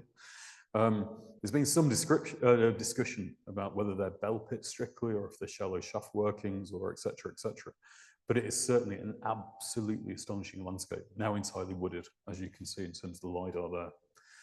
The example to the top right is a few miles to the east. That's just north of Elsica. When I started working at Elsica all those years ago, I was told that these were outcropping by coal miners during the miners' lockout of 21 or 1926. Because if you walk through the woods, you just see sunken bell pits. So it's kind of almost like a lunar landscape. Somebody else told me that they were the remains of anti-aircraft guns from the Second World War. But what we now know is certainly what they were was shallow drifts or bell pits, and it is an absolutely astonishing landscape to see. The Hood Hill, that pit field there, was picked up as Schedule Ancient Monument and has been designated. The Elsica stuff wasn't, simply because we didn't cotton onto it until a late stage of working with Historic England in the mid-2010s in terms of what it was. As part of that, we redesignated large parts of Elsica, I think something like 60 new designated buildings and an extended Schedule Ancient Monument and 2 new ones, but we didn't pick that as part of it. The example at the bottom is Silkstone, and that's the wood that wraps around Silkstone Golf Course. And again, it is extraordinary just to walk around and see that. And again, it's a story that's not told. There isn't particularly local awareness of it, but it's an important part of the archaeology. and the landscape history of coal mining. In the same way, we haven't got many coal mines, we've probably got any shafts left. Because obviously, when you stop mining coal, there's no impetus to carry on pumping water, and therefore those shafts fill with water. And in the vast majority of cases, they've now been infilled or capped or both. So I've picked out 4 examples there. The top right is Rothmain, I think, and that's what you tend to get all across the coalfield. The top left is the pumping shaft at Elsker Colliery, Elsker New Colliery, that was sunk in 1794. They had a massive banquet paid for by the Earl Fitzwilliam just before Christmas when they hit the Barnsley seam of coal. What you can also see there is the rising main that was installed in 1836, made by the local ironworks at Milton. In terms of shafts and in terms of coal mining archaeology, one of the most fascinating things for me working on that Newcombe job was the first time went down that shaft with Jeff, who's online, and the realization that the shaft had never been relined since its original sinking in 1794. And you could also, or rather Jeff realized, you could see the original real sinker's wooden wedges still wedged between the lines of bricks, which is absolutely astonishing. At the bottom left, we've got our furnace shaft, which is one of several shafts that we've still got at Cap House and Hope Pit. And on the right, similar to Elsica, it's now flooded, but you've got some shaft that is accessible. That's one of the shafts at Hemmingfield. So these are some of our underground workings at Cap House Colliery. Some parts of them are being reworked. You can see herringbone there. You can see a mocked up 20th century coal face to the left as well. One of the astonishing things for me in terms of Cap House is the areas that haven't been touched. And when you get to pit bottom, when you walk the drift, when you walk some of the roadways, they are literally as they were the moment they stopped coal mining at the end of 1985. They're an absolutely astonishing survivor to stand there and think this is the environment in which millions of our kind of forebears worked, is absolutely jaw-dropping. We're in discussions with Historic England, simply because, for me personally, the idea that this is now semantics in terms of whether capped collieries or flooded collieries count as surviving. But for me, this is certainly the last accessible deep colliery that exists in England that anybody's been able to see. And it's not protected at present. So for me, that's the priority. If this is the last accessible deep coal mine in England that anybody's gonna get the chance to see and engage with, there's a need to protect it. And we also need to do some proper archaeological surveys down there. If we were talking about a different type of built heritage, above ground, more easily accessible, etc., the chances I would have thought it would be clearly designated by now, and it would be probably closer in some of its archaeology. So I'm going to whiz through some of the other examples of built heritage and archaeology associated with the coal industry. The example on the right there is the East Gorber fan house, which is near Barnsley, which is a scheduled entry monument. I don't know if it's formally at risk, but it's essentially been at risk for quite a long time now. It was home to a Gweibel, I don't know if I pronounced that right, centrifugal fan. The good news on that one is it's been kind of tottering really for a long time. There's local development happening nearby, and I don't think work started yet, but there's a commitment and funding commitment and an obligation now on part of that developer to fund the rest of our restoration and conservation works to that fan house, which is superb news. The structure on the left is New Sovereign Colliery, which is wonderful stone colliery buildings to the west of Barnsley near Dodder. They're on private land, but you can see them if you walk the Transbarn Trail, the former railway line west of Barnsley. Engine houses, as they've survived elsewhere in the country, tend to be sometimes one of our last reminders of some forms of industrial activity. So the example on the top left is the bob wall from the engine house at Flockton Lane, I think it's called, colliery, up in West Yorkshire. We've got the Westfield Newcomen type engine house in Rotherham to the bottom right. And then, as we've mentioned already, we've got the Newcomen type engine at Elsker and its engine house. Wanting to mention wagonways, because one of the main points of this is just to highlight that connectivity that was so important. We've got some wonderful examples, including at Silkstone, where over many years and generations of local people conserved, restored and interpreted the wagonway that's there. We've got a recent example of a very important designation there of the viaduct in Floxham, and that was designated just in November last year to protect it going forward. Also talking to the conservation officers at Wakefield, they're working with Tegwin, who a lot of you will know. There's a lot of wider work happening in terms of the industrial heritage of Wakefield and that part of West Yorkshire, including this community project at Falkirk at Hingley, which has identified the remains of their wagonway there and also other colliery buildings. And the type of work that's happening is very important indeed. Mentioned briefly some of those wider social and cultural assets, where we have examples of buildings that were central to the industry and the lives that were lived around it, that have survived and are being put to good or perhaps different use. Broadsworth Miners Association, which is now in the hands of the WA, which is now thriving in Broadsworth, the bottom right. Good to see that the proposals for Kellingley Miners Welfare at the top right, that's open to further discussion now based on community feedback in terms of what happens to it. Another example of miners' welfare at the top left there. And then we've got the Kiverton pit offices, which was actually my office for a year and a half, very long time ago. Wonderful example, it's colliery offices from 1874, 1875 that were built right next to the colliery there. Again, more on the social side of things, miners' houses, cottages and rows, whole wide variety of them. That one's up in Whitley Lower in West Yorkshire. That was the picture from the 1993 that appears on the HE website. And I was slightly terrified to find out what it would have turned into. I was expecting to see a pile of bricks, to be honest. But you can see it's actually been saved. It's been synthetically adaptively reused, as you can see in the top left-hand picture now as it stands today. Bottom right, we've got miners' cottages, and they were built by John Carr of York for Earl Fitzwilliam. So those were built and survived for Elsker New Colliery, which is where the Newcomen engine is. But also much more widely and much more later.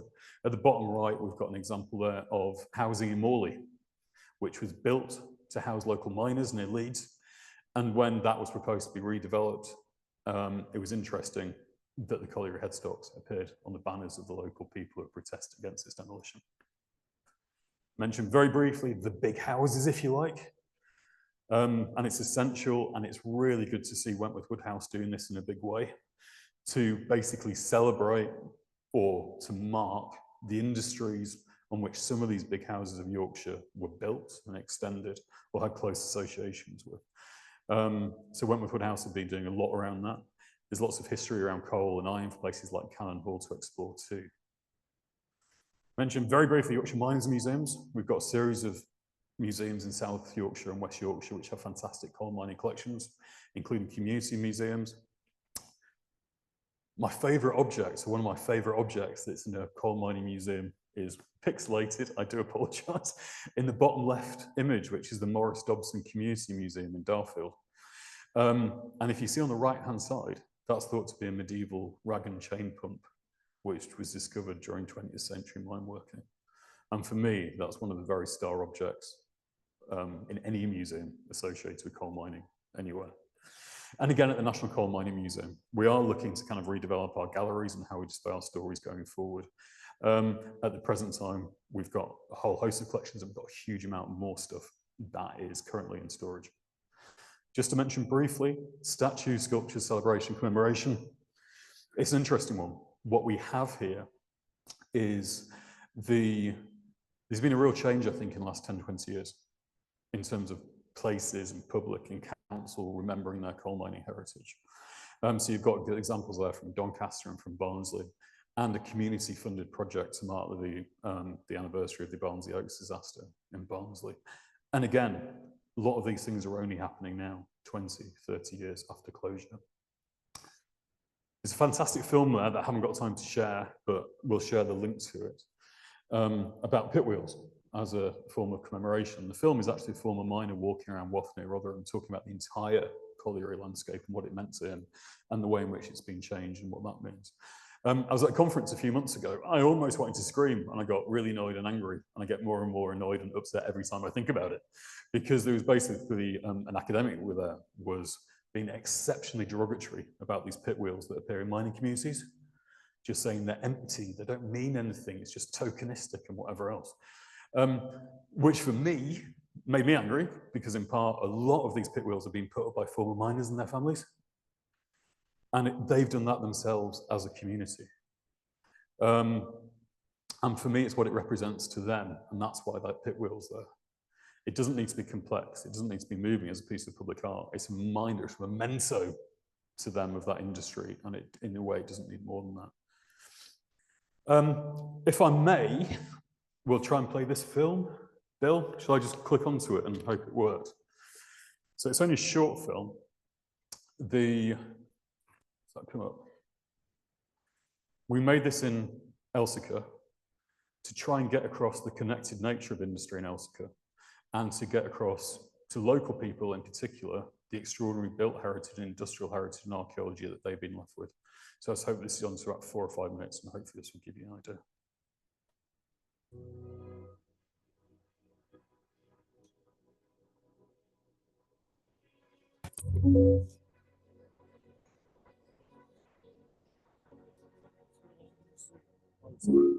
Let it play, or do you want to reshare it? Do you want to do that? Do you want to take it?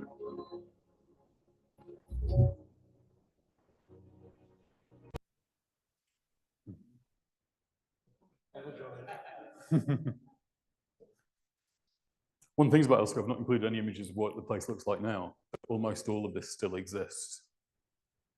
But until fantastic work done by Tegwin and others, there wasn't understanding, including locally, of much of this heritage that was still there, hidden in plain sight. And it was a question of working with a gent who had basically used computer game software to model the industrial heritage and the built architecture of the village. But then we worked with local people, with representatives, lots of different organizations, local historians and others, to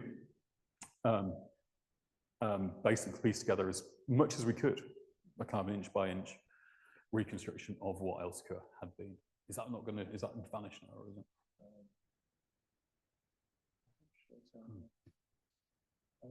Did you find it on YouTube on the browser? Yes, yeah. Is it still there? I think the browser might have been closed. What I might do is okay with you. Maybe I can play that during the break. Would that be all right? Yes. Yeah. Okay. Do I need to reshare, Bill? If you can go back to your PowerPoint, yes. That's still there.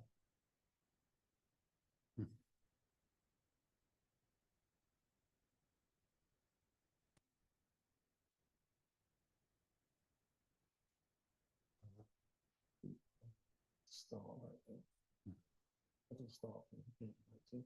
I can run through it quickly.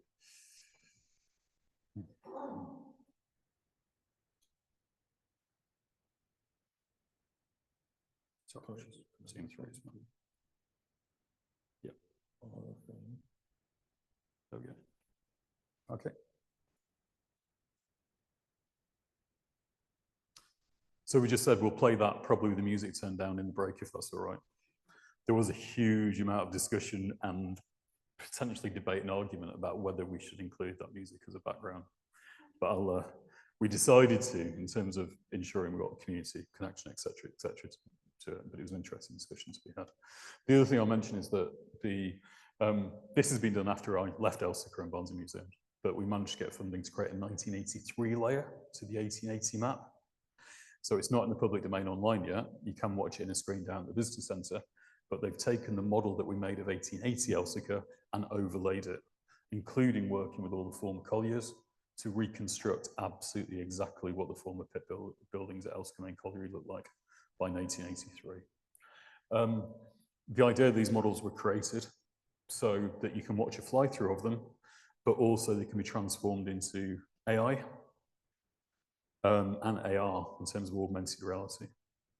So hopefully at some point, the way it's been made, you'll be able to walk around Elsecar with a screen or a phone and see what it used to look like in front of you, but also stick a mask on at home and walk around Victorian or 1980s Elsecar. So just very quickly to finish off, we have got some major challenges in terms of coal mining heritage here in Yorkshire and elsewhere. We're certainly a generational cliff edge. We're now losing our very, very last generation of miners.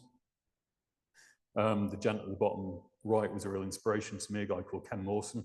I've still got his helmet. I wear it every time I go underground, and he was wonderful. A Geordie, he'd always kept his accent, even though he moved to South Yorkshire in 1965. We're losing the final miners, but also to echo what John said earlier, we're also in danger of losing a huge amount of knowledge and expertise around that heritage, not just the lived experiences, including by historians. And I've mentioned Melvin Jones's, we lost Melvin a few years ago, his incredible work around Yorkshire communities. We've got important questions to get to grips with around complexity and accessibility. The history and the heritage of the mining industry are very, very complex. We need to make sure we don't overly simplify. We need to make that heritage accessible, but it's exceptionally important when we're talking about the technology, when we're talking about the geology, when we're talking about the social history of the industry, is that we do that in an accessible way, but we still make sure we get across the complexity, the particularities, and the subtleties of the industry. And almost the last section, what was coal mining? Interesting question. Certain things come straight to mind when people think about coal mining. I would suggest for the most part, that isn't necessarily straight away, wow, that was the industry that drove a revolution of industry and powered it. Most people wouldn't go, oh, the incredible ingenuity of technological achievements underground or whatever else. Some things do dominate. Things like the strike is ever present when you're talking to people about the industry. Some of those stoic representations of hard work underground, in a very simple way, sometimes what people imagine. And there are important questions in terms of things around legacy, environmental change as well, that for us as a museum is something for us to engage with, to explore, not just to leave. Mention might seem like a slightly daft one, a future for Yorkshire's coalfield. There's a massive movement now for the reuse of the mine workings that are underneath the English coalfields, okay? Which are, I think the latest estimate was 25% of residential is built on top of coal workings, which is absolutely extraordinary. And essentially that's through using mine water heat networks. We're reaching the final stage of a very detailed feasibility of whether we can introduce a mine water heat network at the National Coal Museum. There's big feasibility studying happening in major cities and towns across Yorkshire as well. So essentially, whether you can pull out that mine water, which at Cap House, for example, is coming out between 13 and 14 degrees, depending on the time of year, put that through heat transfer, heat pumps, and then use that to heat complexes, to heat massive. Tyneside of the North East is a better example, where they're heating huge housing estates, business premises, and parts of the city centre using mine water, which they're pumping from abandoned mine workings. A lot of the stuff that I've mentioned today is relevant across the coalfields in terms of the questions of the adaptive reuse of spaces, of colliery buildings that are now dilapidated, some of the very final survivors, for example, that snow down in Kent in the bottom left. Big discussions happening at the moment about the future of Chatley Whitfield and the Staffs coalfield, of which hopefully its heritage will play an important part. And coal mining is remembered in very, very different ways in different places, whereby in South Yorkshire, we tend to have the quiet commemorative pit wheels. In other places, you get very different things. Some of the commemoration in the North East is astonishing. That example in the bottom right is very close to where I live, in Staffs coalfield. And it's massive. It's about 30 or 40 foot high on a massive roundabout in Brown Hills. A huge silver miner going, rah!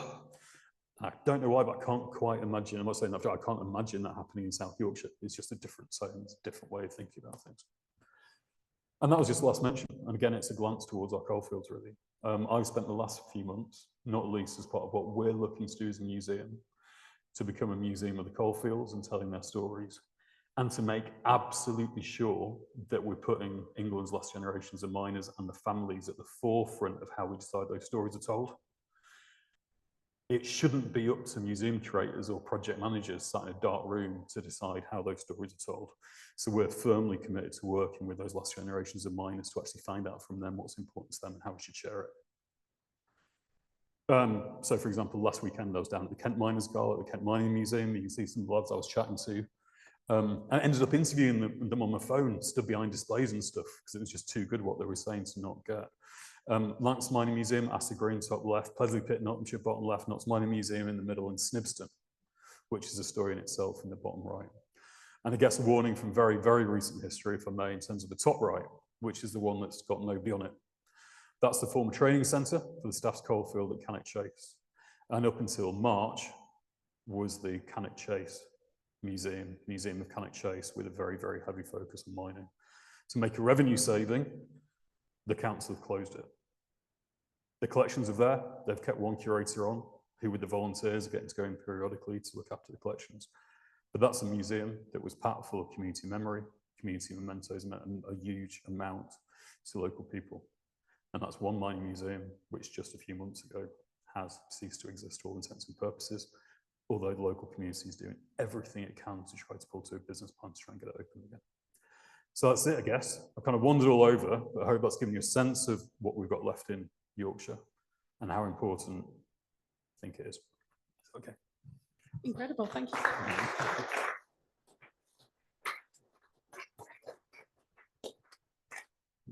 We do have 5 minutes for questions, so we'll probably fit 2 questions in.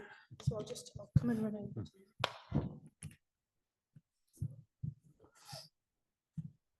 Thank you very much. This is sort of a collective question for yourself and for the previous John.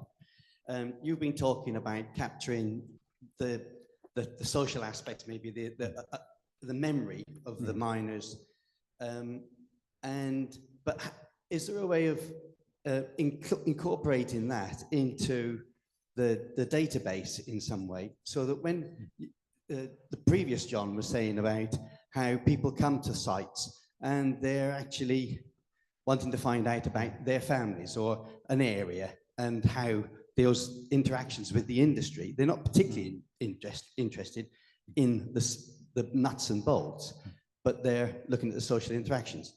You're capturing that, but how can that be incorporated, or is it being incorporated into searchable databases? Do you want to go?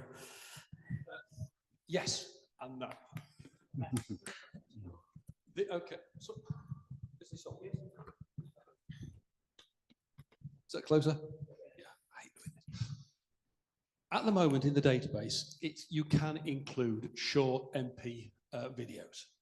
So basically you can do a video recording and include it in there. There is in the development versions, but not in the public versions. And even in the version you wrote, accept, Robert, you can't get this one. There is an option to include biographical details of people associated with the sites. Now, we haven't progressed that further. It's simple. We do not have the resource. Now, if somebody wants to come along and write this stuff, take people's histories, record films and put them in there, we can accommodate them, or I can accommodate them with no difficulty. It isn't a technical problem, it's a people problem, and it's a people to collect the information. Can I just, well, why don't you use AI to convert that speech into text? Okay, dead simple. How rich are you? The problem is AI, if you're going to start using AI, it starts to cost money. You need to, as I said before, the emphasis on AI is on artificial. It doesn't get things perfectly correct. Yes, you can go through all this, but it's much better to have a person speaking on a short video than it is to turn it into text. It is technically not difficult to do. It is the resource of people to go out there and capture that data and bring it back so we can put it on the system. Does that make sense?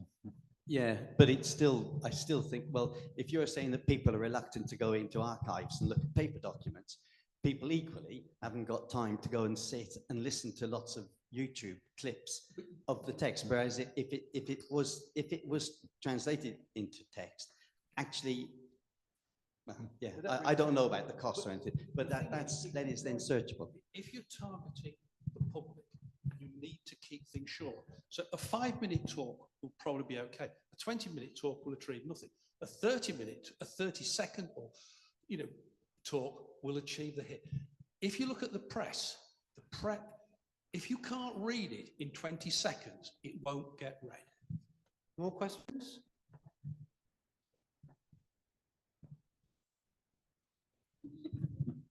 Not really a question, but John's going to show the film while we're having coffee. But there's 2 other films about Elsica, which one of them's been well known for some time, but not visible. It's the shell film of the engine at work in 1953 or something like that, made by Shell Films. And then talking to John the other day, he mentioned a film from Sweden, of all places, made in 1920 about Elsica, which seemed really weird. And then a bit of searching around, it's there on YouTube. And it's well worth watching, because 1920 coal mining community being portrayed. It's great. It's absolutely tremendous for Elsica, because you literally see the streets, you see people coming out of the homes, you see all the miners coming out of the pit at the end of the shift. And the reason why it was made, because it was setting an industrial context to activity that was happening in Scandinavia. It then takes the journey of the coal to the coke ovens, and then et cetera, et cetera. It's fascinating. It's fascinating when you can track it down on the internet. Right. Well, thank you ever so much to John. Your enviable breadth and depth of knowledge and the diversity of sites that you've shared makes it very clear why we've visited the area. We're about to break for coffee, which is available at the back of the room.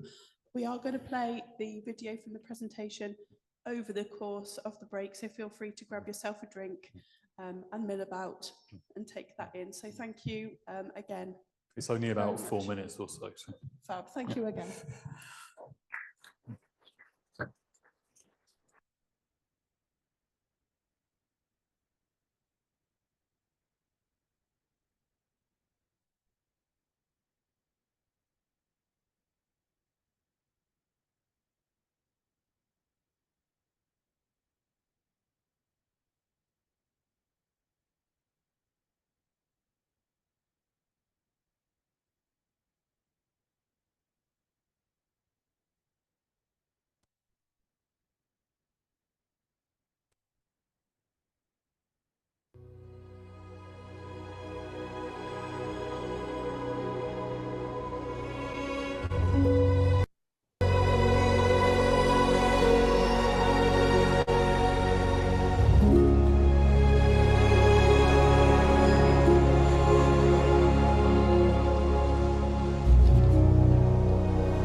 Can everybody hear? Well, it's very nice to be here. I was at university in Leeds. I absolutely love this part of the world, and it's always nice to come back. I'm sorry, the title on your sheet isn't quite the same because David asked me to do it and then I forgot to give him the title. And so the title is The Making of an Engineering Genius. I'm purposely not talking about details of what he did because the subject is absolutely enormous. What I hope to tell you is how he got where he got to. I've had lots of help with it. Of course I have. The Royal Society let me just spend days in the library and photograph all their drawings, which was marvelous. That covers the copyright issue. And I then spent a very happy few days in Coatbridge at the Early Engines conference last year in pursuit of Smeaton and his steam engines, about whom I realized I didn't know enough. Because the run-up to all this is that I gave the first version of this lecture in Whitkirk Church on Smeaton's 300th birthday, which I must say was a very sort of weepy and peculiar occasion. It was marvelous. Let's see what he looks like, if you don't already know. There's the Smeaton Memorial in Whitkirk Church. And in fact, his family came from York and then to Leeds. And this is the church he was born, brought up, married, died, blah, blah, blah. And it's very Smeaton conscious. It's a marvelous church, actually. Well, he had a huge range of projects, more than any of his contemporaries by miles. And he was also an engineering scientist of great distinction. And the biography of him, which was masterminded by A.W. Skempton, in fact, the subject was too big for one person, and so that he summoned a lot of experts. So Dennis Smith did the millwork, Charles Hadfield did the canals, Norman Smith did the science, Ted Ruddock did the bridges, John Allen did the steam engines. So this is not, I mean, all those subjects, you know, would take a whole day of seminar.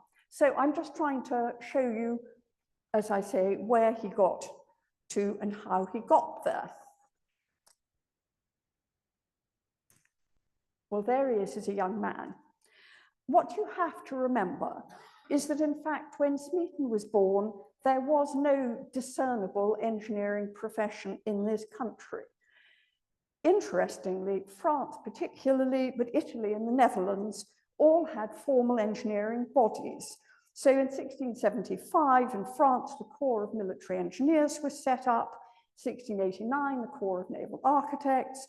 1720, the Corps des Ponts et Chaussées, the civil engineers. 1747, the École des Ponts et Chaussées, to train engineers. And the projects on the continent of Europe were financed by the king or the state. So Cordouan Lighthouse, Canal du Midi, they're in fact, they're paid for by the state. But in Britain, well, there's the Royal Woolwich Academy, founded in 1741, but it only taught gunnery and fortification. And although it was government financed, it didn't impact at all on the public sector. It's not that there weren't engineers, of course there were, but they were called other things like millwrights, artisans, masons, carpenters, surveyors. And they did milling, mills, river navigations, land drainage, but they were mostly isolated, salaried individuals because all funding in Britain was private. And the only two major civil engineering works before Smeaton's time were the draining of the East Anglian Fens, done by Dutch engineers and financed by the Duke of Bedford, a group of what was known as adventurers, I suppose shareholders we call them now. And Westminster Bridge, which was completed in 1750, was in fact built by Laberley, who was a Swiss engineer. It was the first bridge over the London Thames since London Bridge, and it was funded by a lottery. So Smeaton comes into a world in which there isn't an obvious engineering profession. I'm just going to skip through the biographical details. So that's Osthorpe Lodge, built, as you can see, by Smeaton's grandfather, who was another John Smeaton. Alas, it's now covered by a housing estate. And he was born on the 8th of June, 1724 here, and Osthorpe Lodge is in Whitkirk. And his father, William, was an attorney in Leeds. And so that unlike his contemporaries, he had a middle-class professional upbringing, you know, in direct contrast to somebody like James Brindley. And clearly, he had outstanding mechanical skills from a very young age and a powerful theoretical bent. And I was thrilled when I was giving a brief Smeaton talk to the Smeatonian lunch in Leeds this year, in October, to discover that somebody brought that along. 1741, Smeaton is only 17. And actually, this is a major treatise on the sort of theory and practice of fluids. So his early life, he went to Leeds Grammar School. Of course, his father wanted him to study law, and he absolutely did not want to do that. And he went back to Osthorpe because he wanted to study instrument making. And 1748, he goes back to London and becomes an instrument maker. He's elected FRS in 1753, and we'll come on to the Eddystone in a minute, but in 1760, he goes back to Osthorpe and it becomes his professional base for the rest of his life. And is there a pointer on this thing? Is there a pointer on this thing?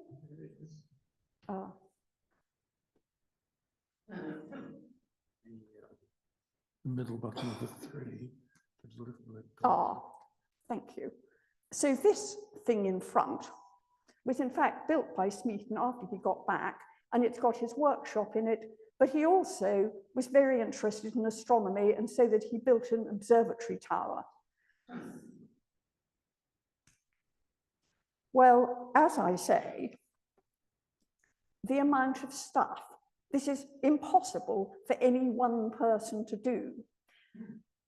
I do know 60 mils, 13 steam engines. If you could call him anything, I suppose you could call him a harbour engineer because he built more harbours than anything else. But he had an extraordinary career. Nobody in the 18th century had this kind of career. I'm not sure anybody in the 19th century did, actually.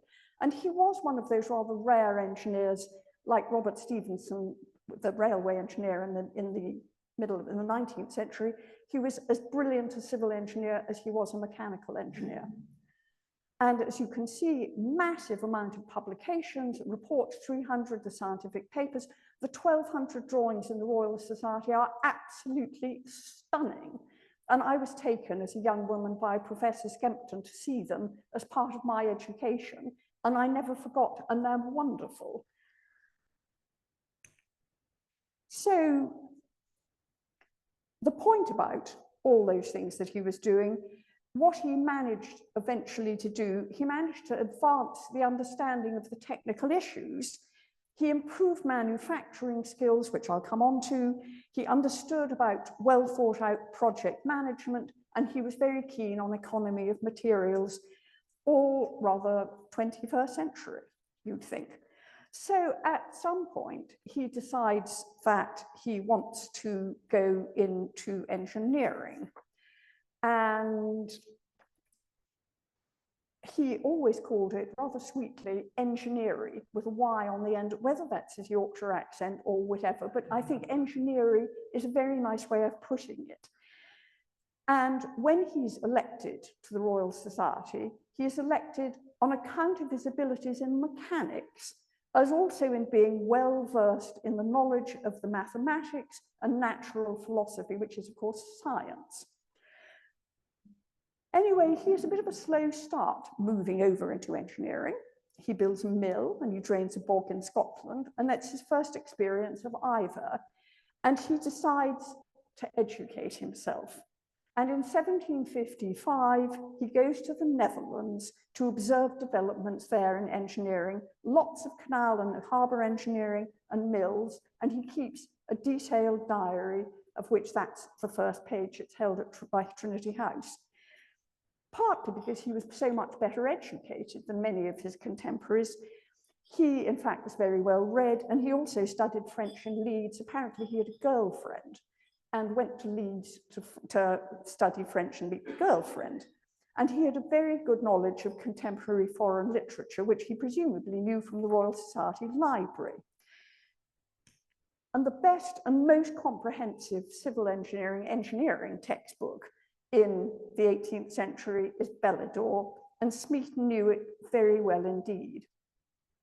And so one of the things he did in the Netherlands was to go to see this lock.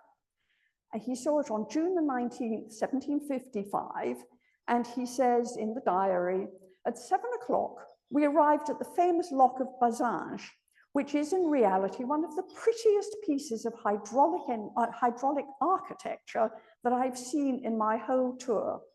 The whole of it is agreeable to the draft and description of it given by Bellador. So that's Bellador, and that's what Smeaton was seeing. He was also familiar with the mill books, and although he doesn't actually specify which mill books, the chances are very high that that was one of them. This is the most famous Dutch mill book of the 18th century. And of course, we're talking drainage. This is not windmills, you will all know this. This is about draining the polders. And it's absolutely beautiful. These books have got fantastic folding plates. You practically could build a Bazinges lock from looking at that plate. And there's nothing at all like this in Great Britain. I mean, no books of this quality at all. Engineers write reports, but they're in very small quantities and they're for a local audience. There is no textbook, if you like, for anybody in Britain to learn this stuff. Anyway, he gets home in mid-July 1755, and on the 2nd of December 1755, the Eddystone Lighthouse burns down. So the one on the left, as you can see, is Winstanley's lighthouse. Well, it was made of timber and it got washed away in a great storm with Winstanley on board. So it's a very dangerous reef of rock, so that it was then rebuilt in 1708 by Rudyard, which is on the right. And you can see, well, you can see which is which. The Winstanley is very obvious and very obviously not going to withstand heavy-duty wind and waves. So what's rather the point? Hang on, I'm going to go back a minute. Rudyard's design, actually the lower courses of Rudyard's design, as you can see, were made of granite, and the upper courses were of timber, and the whole thing is sheathed in timber. And it's the most difficult, dangerous construction project of the entire 18th century. But as Smeaton says later, the only reason for the existence of these two early lighthouses is to make it clear that it is actually possible to build something on this hideous rock. It's a private light, and Robert Weston was the principal shareholder. And what are they going to do? And he naturally goes to consult the Royal Society. Where else would you go? Smeaton, who'd only been elected, as I say, 2 years earlier, was recommended to Weston by the president of the Royal Society, who said of him, and he's young, he said of him, Smeaton was never known to undertake anything but what he completed to the satisfaction of those who employed him, but would not undertake it unless he clearly saw himself capable of performing it. That's quite an encomium for a young man from the president of the Royal Society. However, Smeaton thought that he was only being asked to repair the upper timber part. And he says, I received the call without joy. He thought the job would be advertised and that he would be in competition with others, but found that, as Nathan said unto David, thou art the man. And this refers to a story in Samuel 2, when King David walked into a trap laid for him by Nathan the prophet. So Smeaton is feeling entrapped by this project. Despite the fact that he's a virtually untried engineer, he is given complete control by Weston, who writes to the collector of light dues at Plymouth that Smeaton was to have full power to order and direct all things as he thinks fit. which was just as well, because actually there was a strong local move to rebuild the whole thing in timber, which is, of course, much, much cheaper. Smeaton insists on stone. Partly, of course, it's durable and it's of a sufficient weight to resist the force of the sea. On the other hand, it adds enormously to the difficulty. You've got to make pre-shaped masonry blocks up to 2 tons in weight. You've got to ship them out and lift them into place.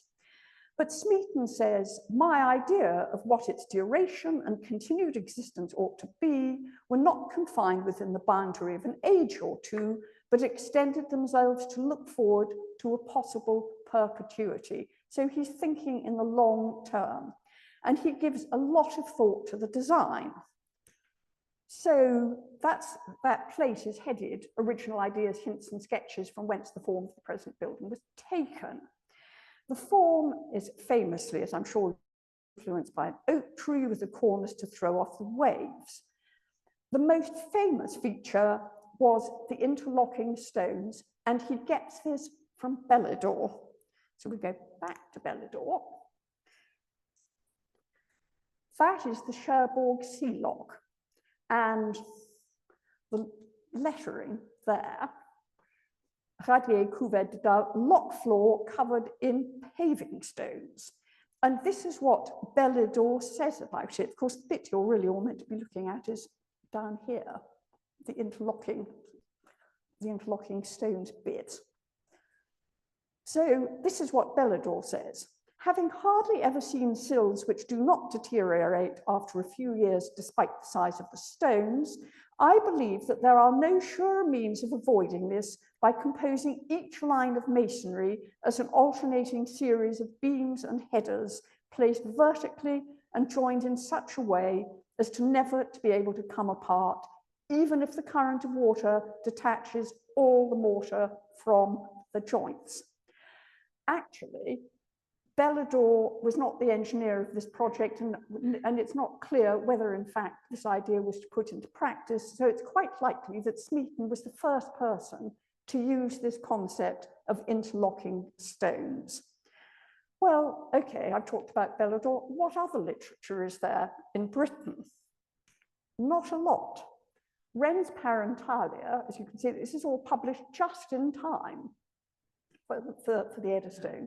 Wren's Parentalia has got descriptions of heaving heavy weights by, cranes and what have you, up to St. Paul's.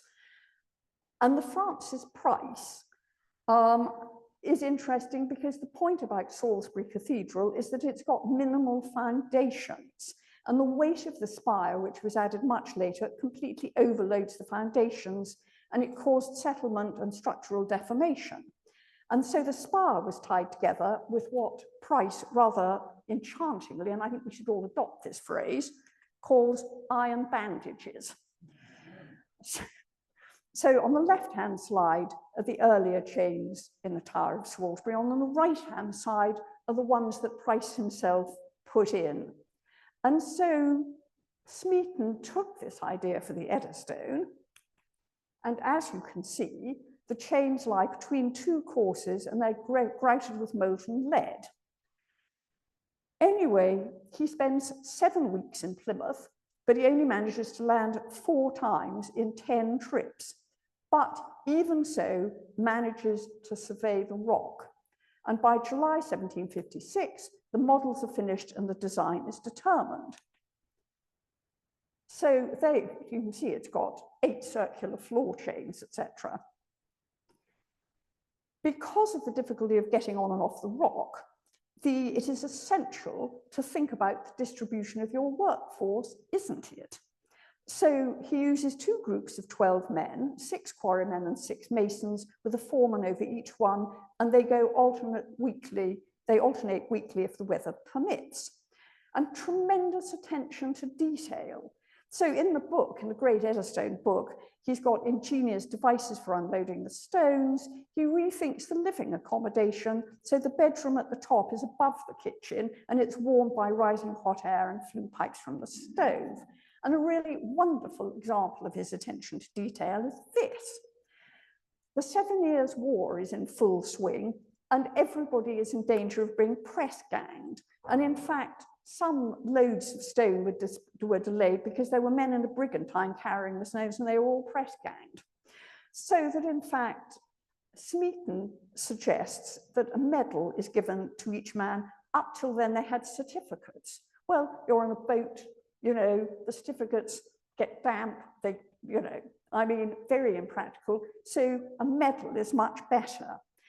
And so he designs the medal and that's it. So you wear that dingle-dangle around your neck and you hope to goodness you then don't get press ganged. And much, much later, Robert Stevenson with the V, the lighthouse engineer in Scotland, did the same for the Bell Rock.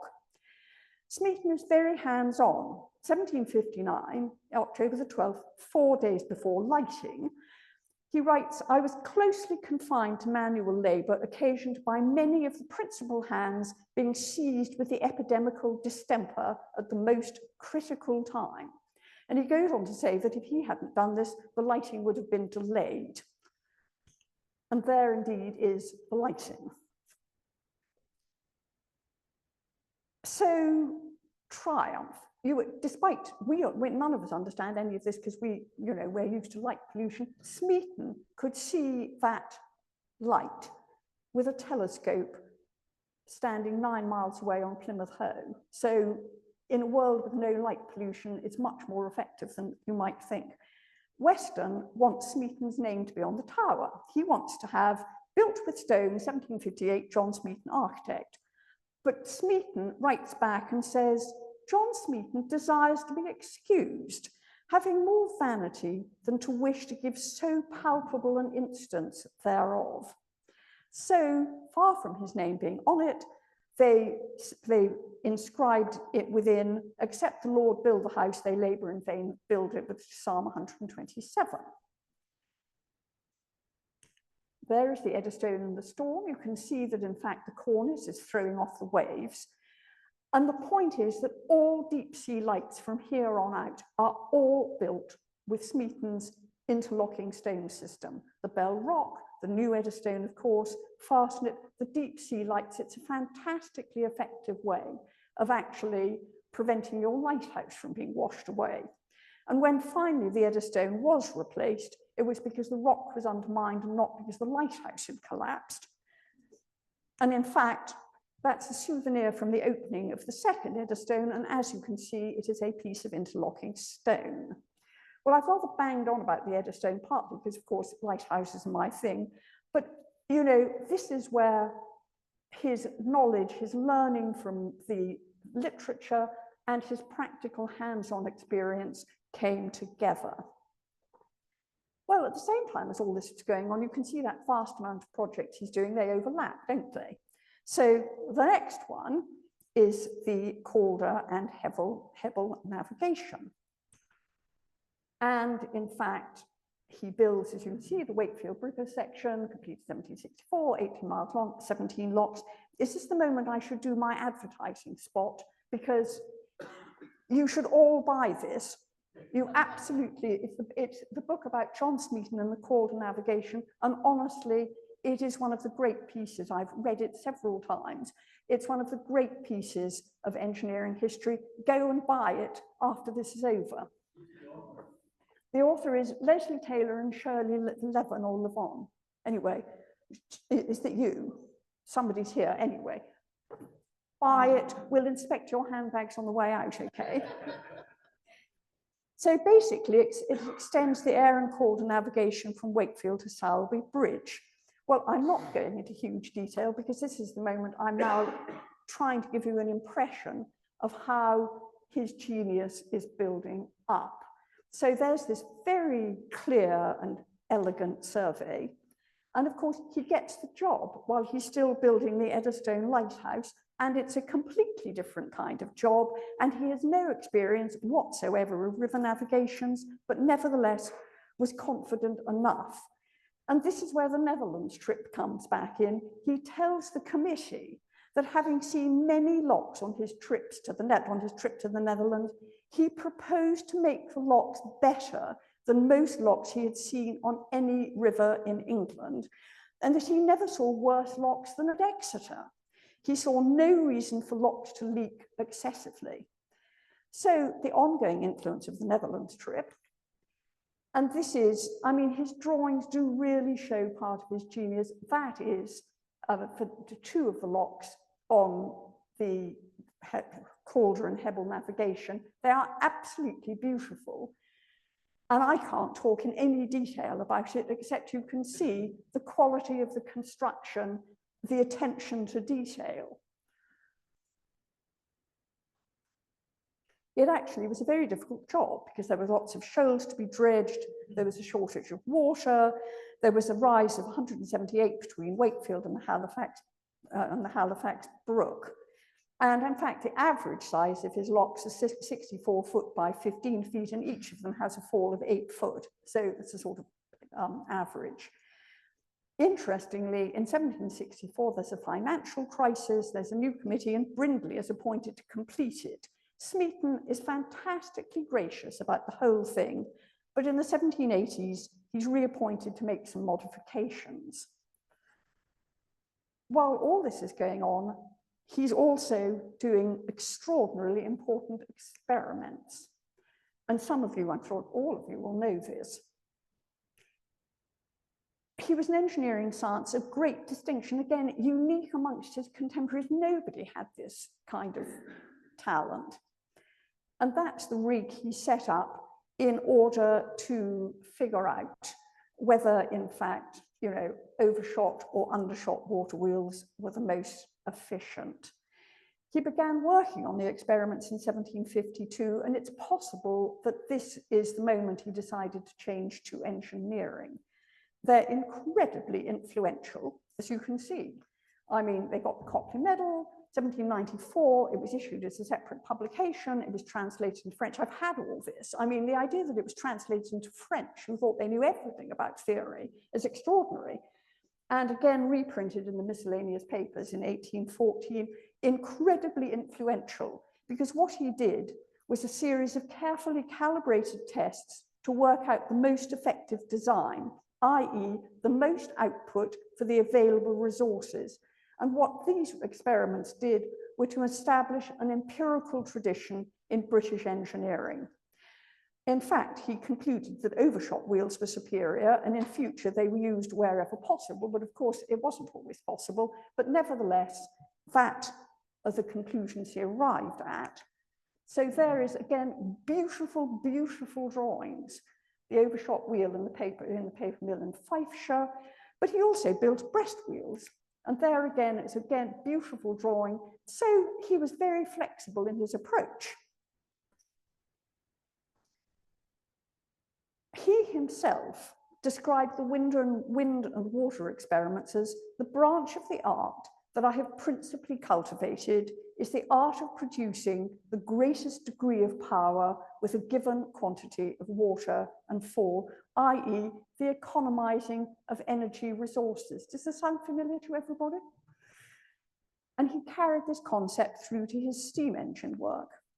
Well, I wanted to go to the Early Engines Conference because actually, if you're like me, I mean, his steam engine work is practically invisible, although you know about it, but that's about all. So I went to the Early Engines Conference at Coatbridge, where I must say I had the most fun ever. It's almost more fun than the AIA or the Early Railway Conference. I had the most fantastically wonderful time, and I learned a great deal.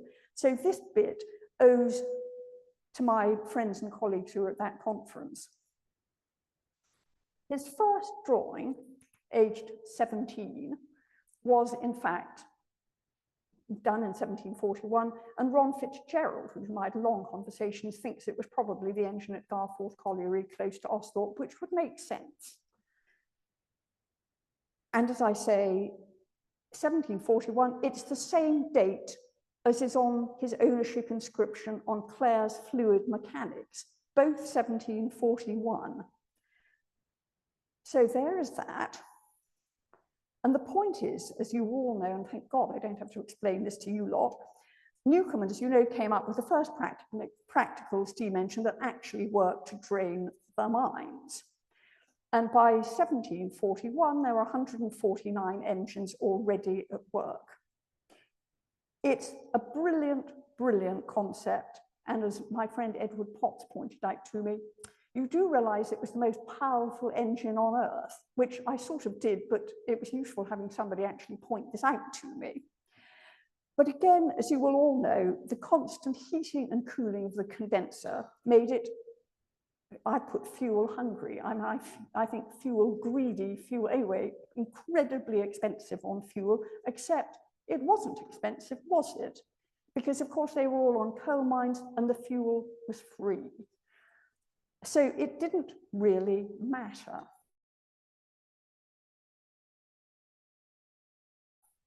That's at the replica engine at the Black Country Museum, which I came halfway up the motorway to go to it when somebody telephoned and said, Adam Hart Davis can't come, can you open it? To which I said, fine. So, but when I say opened it, got it working for the first time, I did, of course, have Jeff Wallace breathing down my neck to make sure that I didn't pull the wrong levers. Anyway, but you can see, you know, the crudity of the engines. And of course, it was, as I say, it was fine in a coal mine. But Smeaton understood that if you could improve its performance and its fuel efficiency, it could be used outside coal fields. And so his first involvement is the New River engine, for the New River Company, which supplies London with fresh water. So he has no practical experience and bases his design on the calculations of other engineers, which he found to be much exaggerated, as he himself said. But he's very disappointed in the engine's performance. Perhaps we ought to look at it. There we go. The building, as you know, still exists. And that is yet another ravishing drawing from the Royal Society. So he's very disappointed in the engine's performance, and he goes on a tour both in the Northeast and in Cornwall to gather data from engines at work. And in 1769, he builds an experimental engine at Osthorpe. And up till now, the improvements have been made by men actually working on the engines, like sort of blacksmiths. Let's go back and look at that. Like blacksmiths, this again is what I was informed in blow-by-blow detail at the Early Engines Conference. So that blacksmiths, basically, it's a collection, you know, of bits of old tin, you know, riveted together. I mean, it works, that's the point. But Smeaton is the first engineer to look at the steam engine scientifically. And in his workshop, he carried out about 130 tests on his experimental engine, and each time he omitted one factor and then measured the effect on the overall performance. It's the first time that such controlled experiments have been carried out. And it's a modern scientific method, effectively. Revolutionary, you might say.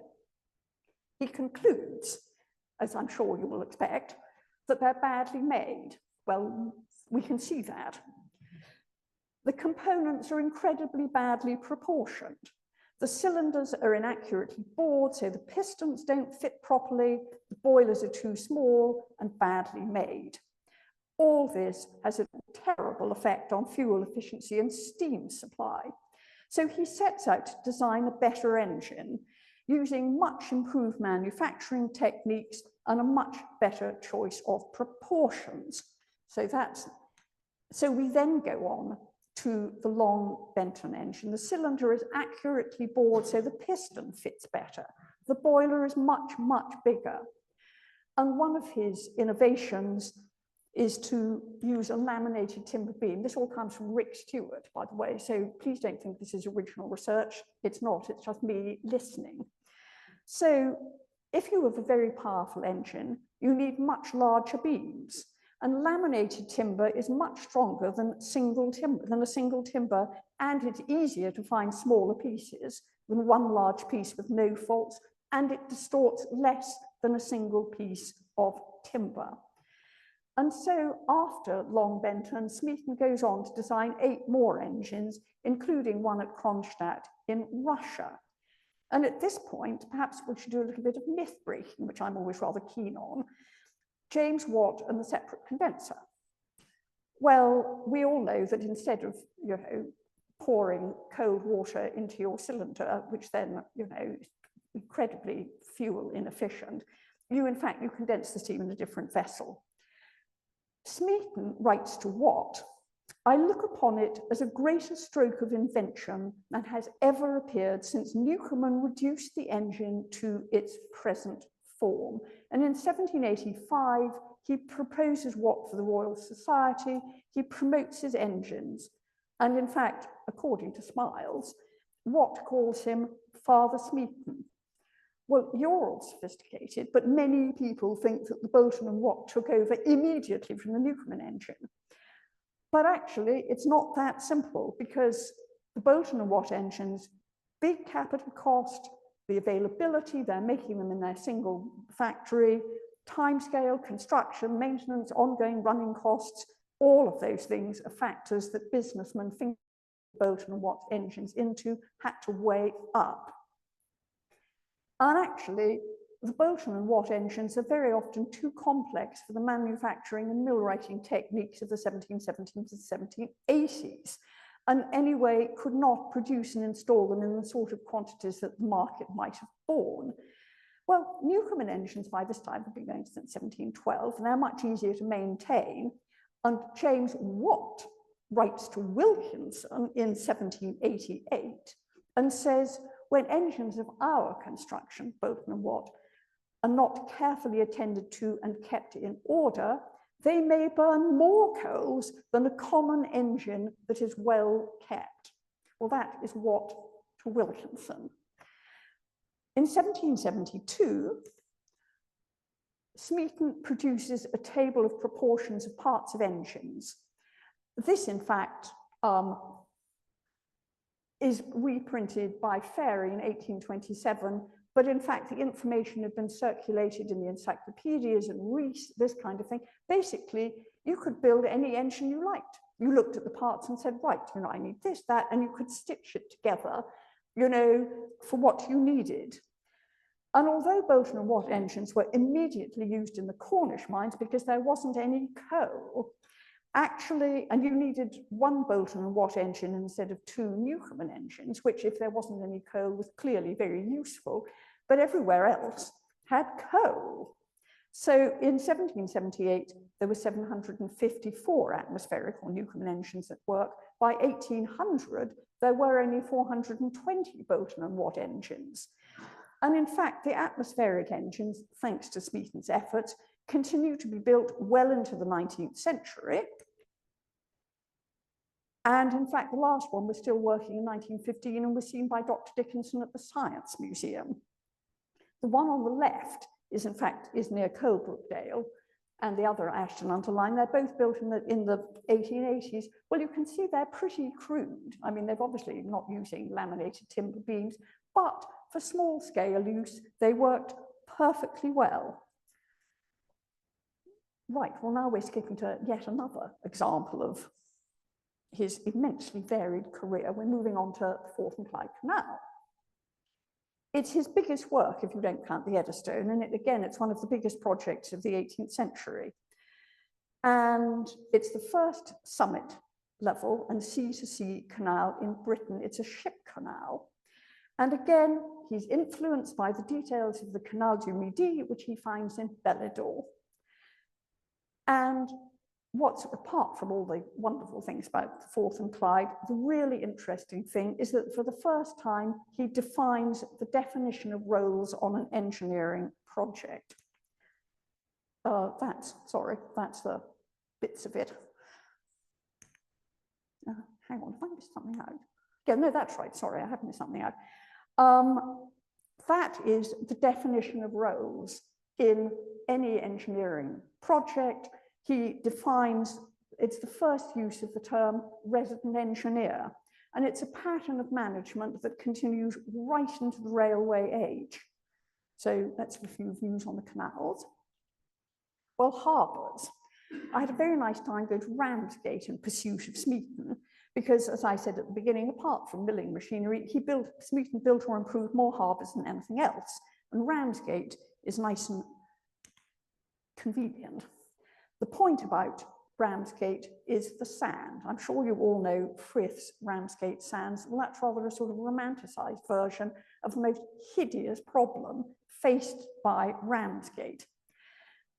It was built between 1749 and 1774 in stages, and the sand constantly decreased the depth of the harbour. In 1773, they moved 52,000 tons of sand. In 1774, there were 268,700, God, the figures are so big, I don't remember what they are, cubic yards of sand in the back harbour. And Smeaton is called in and estimates it will take 12 years to clear it by hand. And so he comes up with, begins to think about how you deal with it. That is his first design, in which you have a double harbour, here. You have a double basin, which you take in water on the incoming tide, and you then release it on the ebb via sluices, which in theory scour out the sand. And each of the two basins could also scour out the other. And again, he saw a small scale version of this at Dunkirk in 1755. Finally, he comes up with a single basin with sluices and a cross wall you could see at the bottom. And he studied the performance of the sluices, and sometimes you could use barges as turnwaters to direct the sluice water in a particular direction. And there are the sluices. I mean, gorgeous, gorgeous masonry, and it solved Ramsgate's problems. And by the early 1780s, the scouring of the harbour was immensely successful, so that bigger ships could now enter to discharge their cargoes. And so it was decided to build a dry dock, so ships could undergo repairs. And it adds to Ramsgate's importance as a harbour, and so we go back to, hang on, I dropped something. That's right, so we're going back to that. We're going back to that, sorry, I'm thinking ahead of myself. The next thing he does is, in fact, with Ramsgate to improve it, is to build what was called the advanced pier, which is this sort of wiggly thing out here. And what effectively the advanced pier does is prevent turbulence in the harbour during northeast and east winds. The pier is 340 feet long and means the harbour mouth now faces south-southwest. So he's controlling nature in a particular kind of way. And it's made possible by the construction by the 7th sluice in the cross wall, which counters the effect of the new pier, bringing in more sand. So he's thinking holistically, I suppose we'd say now. It's incredibly successful. There is the advanced pier. Maddeningly, there's a building on top of it, but it is still there, beautiful masonry. And he then, because Ramsgate has now become important, he then builds a dry dock. And there it is. I think it's now listed. So he does the research. He goes to Liverpool to look at dry docks there. There are lots of problems and a long delay in completing it. How am I doing for time? Am I doing all right? Oh, good. So in 1783, he produces his first design, and he specifies a timber floor, and he lays down a construction timetable. The floor is to be laid before building the masonry walls, but nobody pays any attention. He's a consultant, so he goes back to London, and the mason first builds the walls, and then he puts in a stone floor. Well, it's on chalk, and so the stone floor is forced upwards by water pressure. So they put in another floor with bigger blocks of stone. Same problem. This time, much of the north wall is also lifted. And so Smeaton is called back in. I'm slightly baffled as to why somehow he wasn't told any of this. Anyway, a new timber floor was laid. Most of the thing was built. And again, he's gracious. He says that the problem was not due to bad workmanship, but to a construction not suited to the situation, because of course chalk is very porous, and Smeaton understood the underlying ground conditions. When it was completed, it was incredibly successful, and it was the only dry dock between the Thames and Bristol. So there it is at work. There is an overhead of the harbour. Well, you can see the stand, you can see the advanced pier, and it's really, I mean, it's the most wonderful place. I had a very, very nice time there. In 1788, he was employed as engineer to Ramsgate Harbour, officially with a resident engineer underneath him, rather than as a consultant. And he remains in this post until his death. And he writes a book. He only wrote 2 books, both at about the same time, the Eddystone book and the Ramsgate Harbour book. And he says within the book, this harbour has been this winter the means of saving property to the amount of between 200,000 and 300,000 pounds, with a great number of valuable lives which otherwise would have been driven upon the flats and rocks and in all probability lost. So he's very conscious that he is, if you like, performing something that is going to save lives and also, help the harbour. Anyway, he made amazingly, amazingly few mistakes, but alas, the Great Bridge at Hexham. Because all costs were privately funded, Smeaton was known for being careful with his clients' money, complete opposite to I.K. Brunel, who paid no attention to his clients' money at all. So Smeaton was known for being careful with his clients' money, and this led him astray in what is his only major failure. So this is, in fact, Ted Ruddock's diagram. So you can see that, in fact, that's right, the 1777 construction begins, the half-completed piers are washed away, but then he modifies the foundation, the bridge is completed in 1780, and then, oh dear, collapse.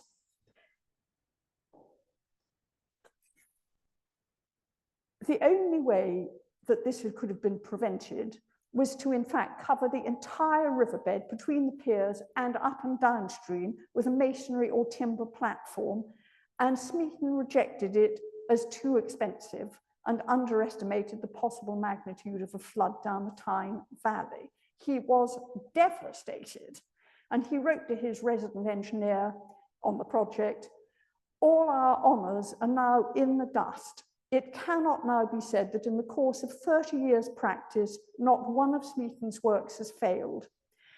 Hexham Bridge is a melancholy witness to the contrary. The news came to me like a thunderbolt. All the experience I gained is not to attempt to build a bridge upon a gravel bottom in a river subject to such violent rapidity." Well, civil engineers among you will know that actually it's always ground conditions that are the problem in any big civil engineering project.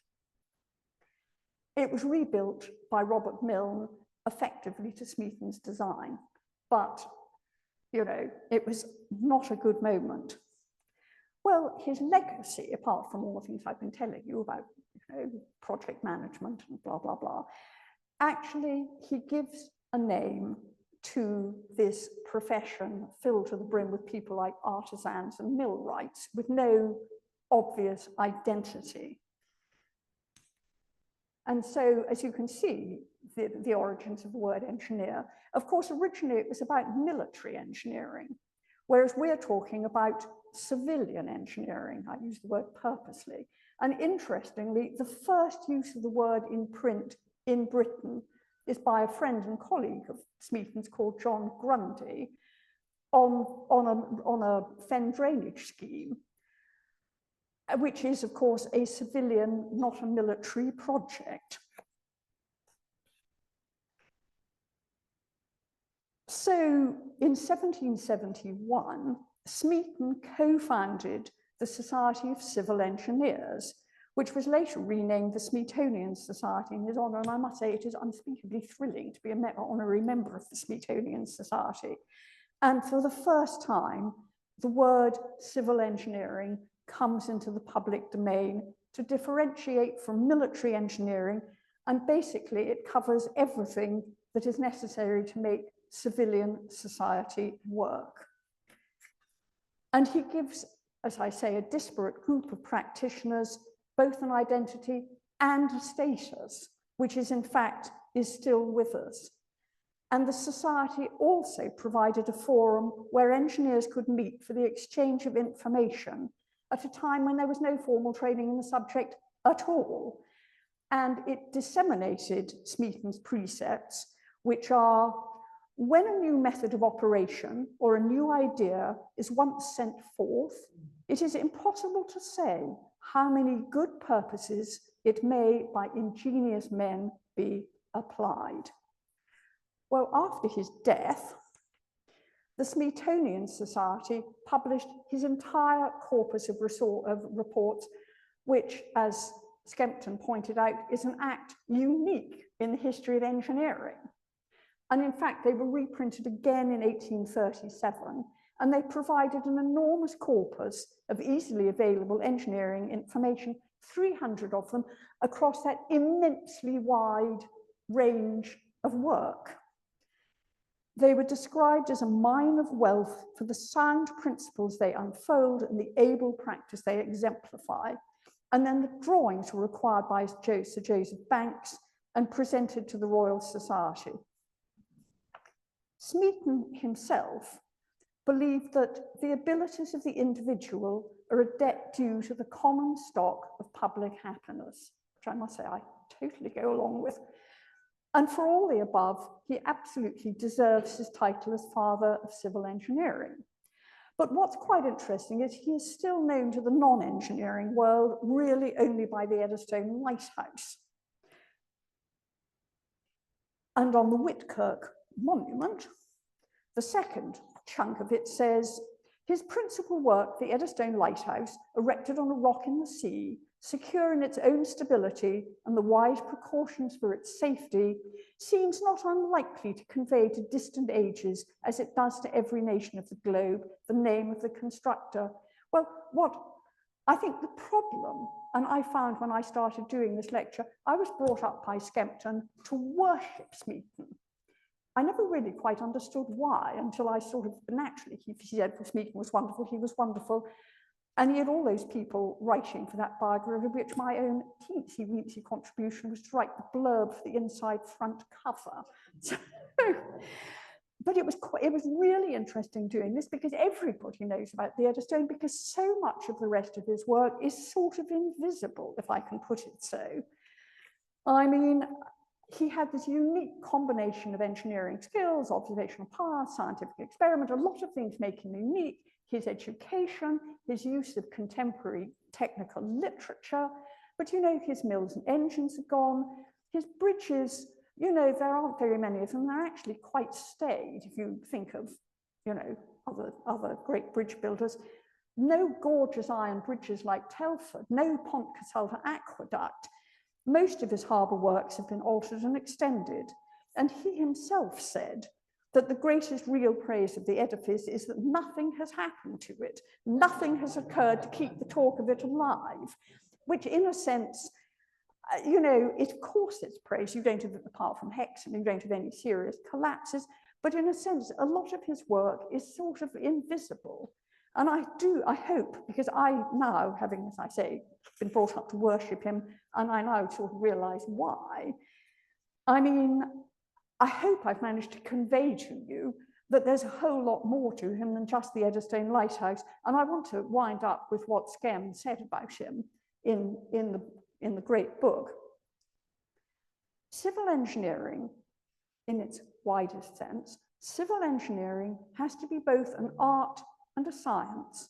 And the engineer's responsibility is to develop both aspects to the limit of his powers in order to fulfill the client's requirements as safely and economically as possible.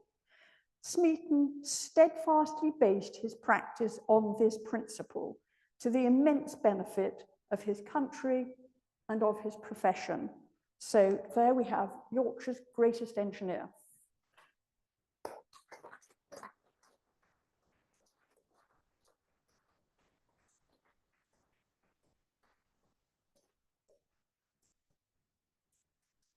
Do we have any questions? We've got a couple of minutes before we break for lunch.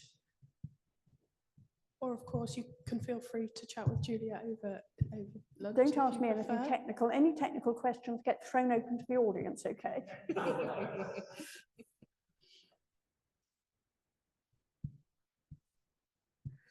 Hi, I'm Ian Jackson. My area of research is around the Derwent Valley and struts and water power.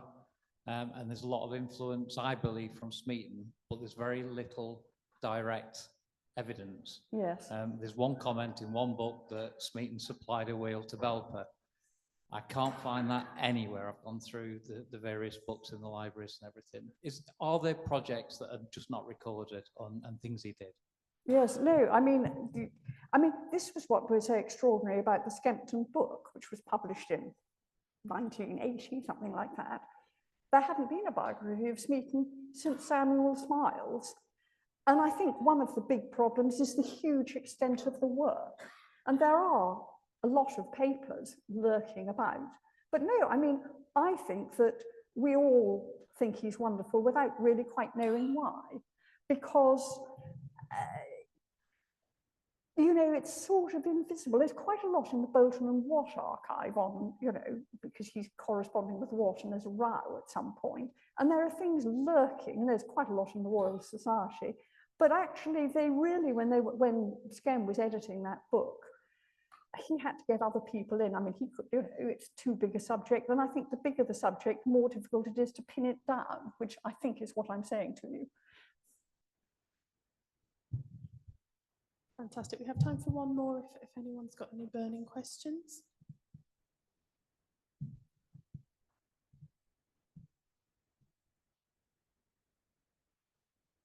It's not a question. My brother was on Eddystone and on Bishop and Bishop Rock Lighthouse, and he couldn't say how much he was grateful to the designers of these lighthouses when whatever 60 foot, 80 foot, 300 foot, whatever wave would hit, and the whole lighthouse would move 18 inches to 2 foot and then go foot thump. And Roger didn't know who had come up with those initial designs, but he was forever grateful. Yeah, no, I mean, it is the 3D jigsaw puzzle. And, you know, he had no experience of any kind at all. He just thought it through.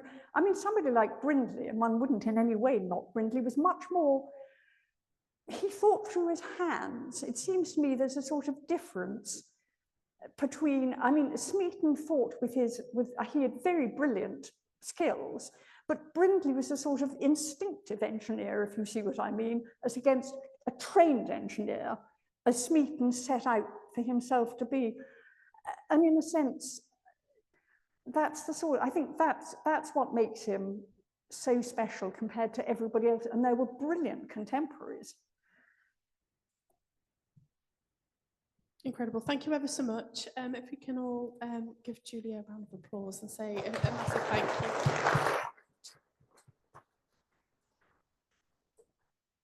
And we're due to muster here in an hour for our Railways Round Bradford. So and don't forget to buy the book.